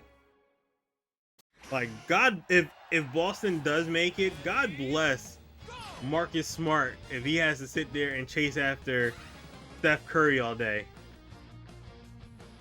Like, God bless whoever has to follow around Steph Curry and keep up with that guy, because that is going to be a nightmare.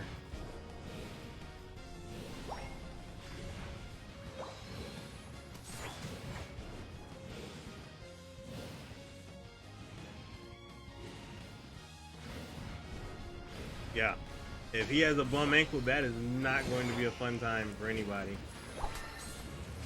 Look at this guy. Sheesh.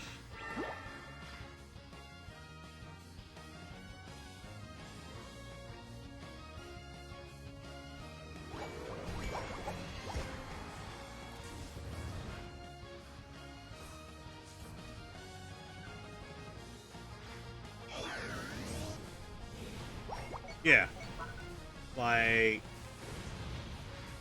it'll be fun because also you gotta watch who's going to really. Well, I mean, I guess Wiggins will be on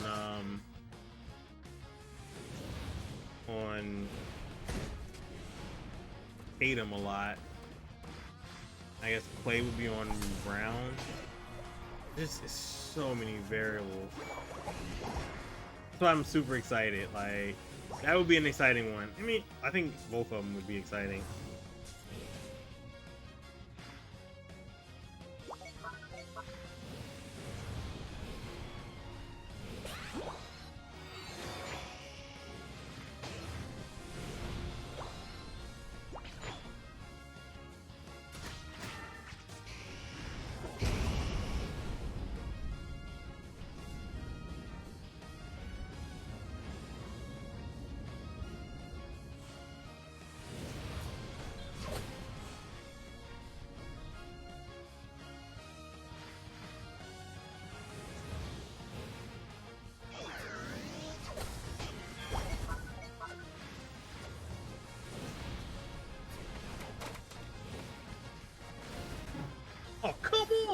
dragged me into that one.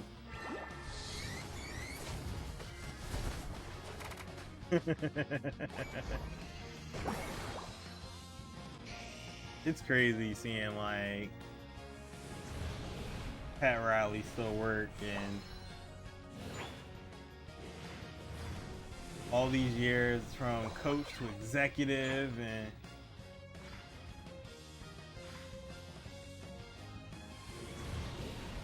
he's a great basketball mind. Like,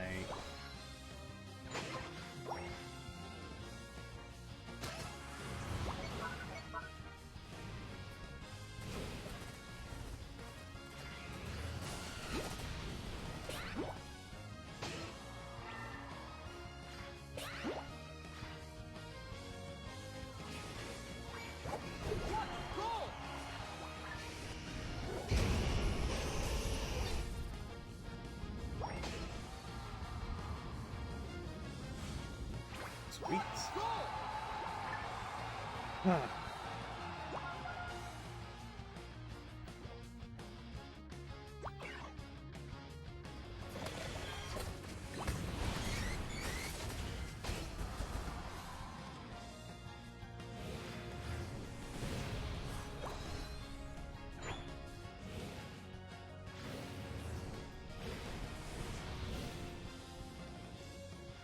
You're on the final stretch.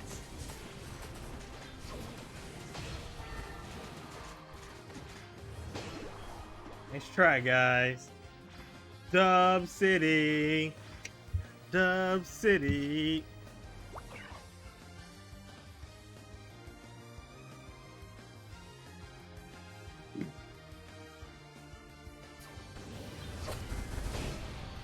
Nice try, guys.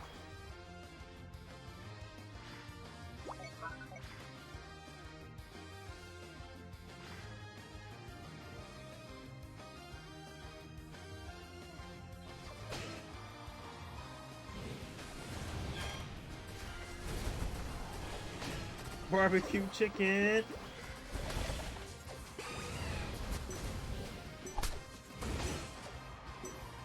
Five, four, three, two, one. What? Time's up. Get out of here.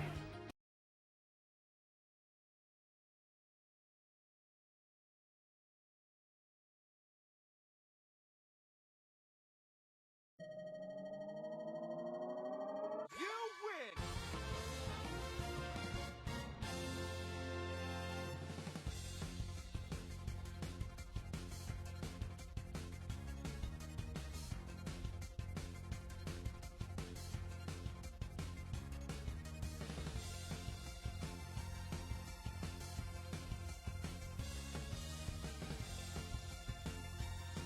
Whew. Man, that was a wild night. That was fun. Whew. I want to see if I want to do one more, see if I can get another dub. I'm gonna try with Pikachu. I haven't done Pikachu in a minute. But man, yeah, Ben Simmons talk. Woo-hoo! I'm always here for that. Yeah, he I just was not going to concede in that one. I refuse to concede that Ben Simmons was in the clear. Never happened. I would rather die.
Ugh.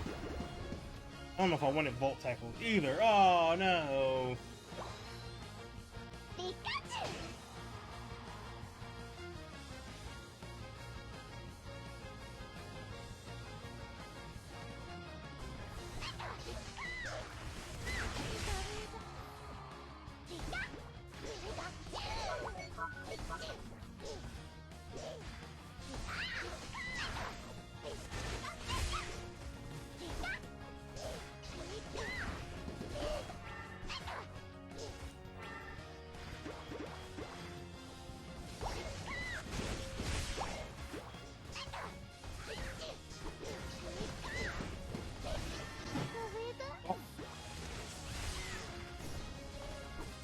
Get in there! Get there, you bum!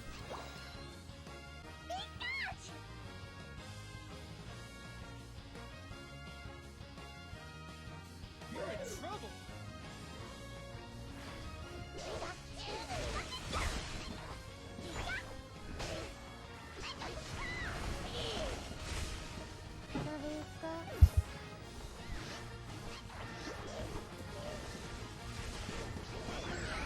There's 3 here!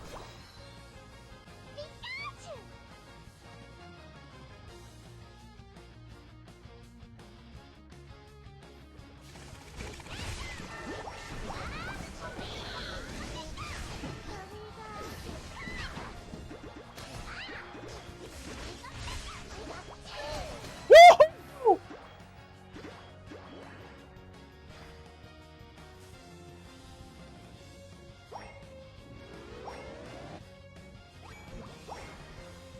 Oh no, come on! Bro, why? At a 50! Why'd you wait for me?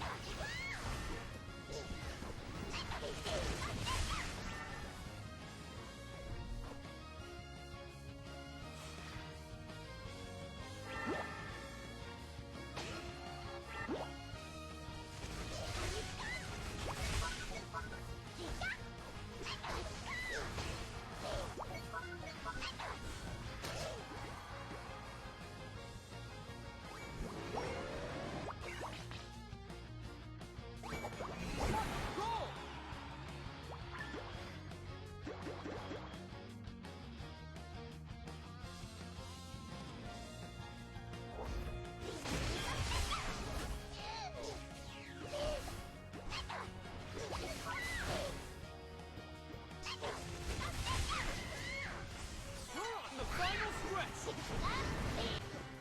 What? No!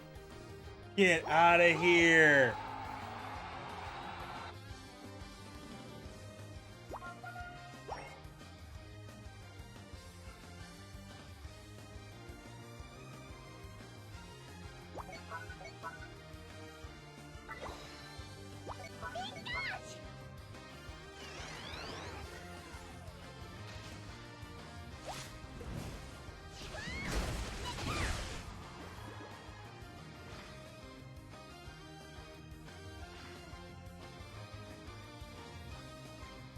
Whew.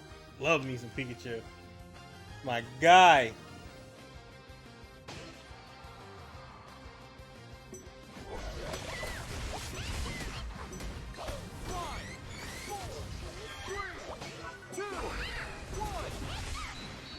Time's up.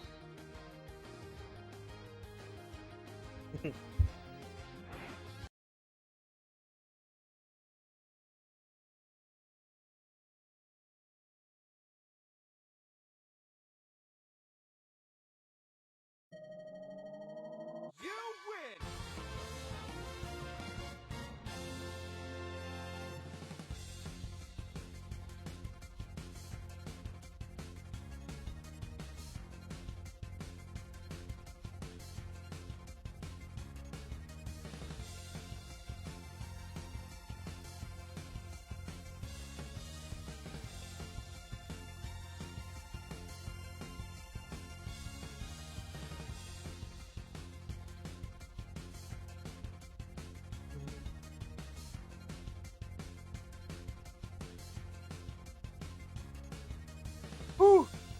That was intense. That was a fun night.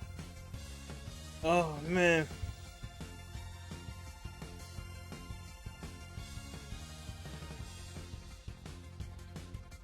Oh, tired. Let's see. What else we got going on? Right. Call it a night. We got so much stuff on deck. Tomorrow we got movie night. Wednesdays usually our wellness check Wednesdays too, so we always want to check up on everybody. So if you want to chat and tell us how your week is going so far, we definitely want to hear from you. Let's see what else we got going on. Movie night tomorrow, so we're definitely gonna try to get done right around that 9 o'clock 9:05 time. That way we can start the movie nights a little bit earlier for tomorrow because of a doubleheader. Teenage Mutant Ninja Turtles 1 and 2 starting hopefully at 9:30 if we can. Trying to think of what else we've got going on this week. Today, Tuesday, 2K Sim dropped on our HealMarcus.com and YouTube channel, so make sure y'all check that out. Yeah, man, this has been a wild night. Shout out to 450. Shout out to what is that? Aura A Raw 97. I'm probably ruining that. Aura.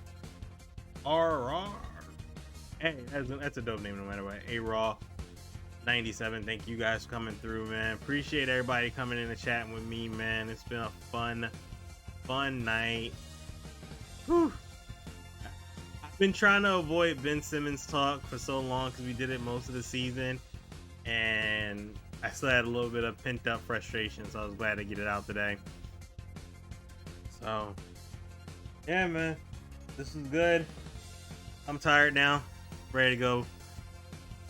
I hope everybody has a great night. You know our sign-offs. We're gonna raid out the brandy like we always do during the weekdays.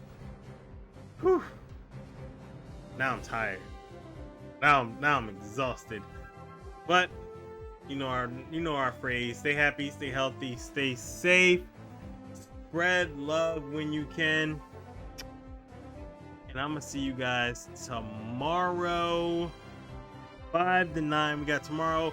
We got Fall Guys and some chill moves. Yeah, man, I'm tired. Like, I have never been so gassed at the end of the stream because there's so much Ben Simmons talk.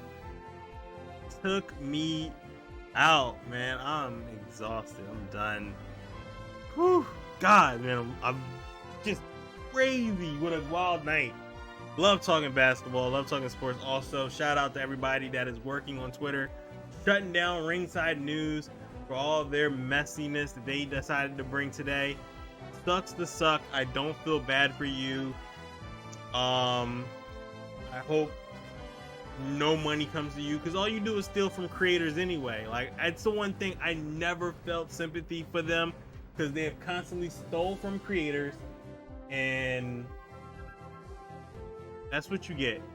So I'm gonna holler at y'all, man. We're out to raid out the brandy. Show some love to brandy. I'll be back tomorrow. Peace.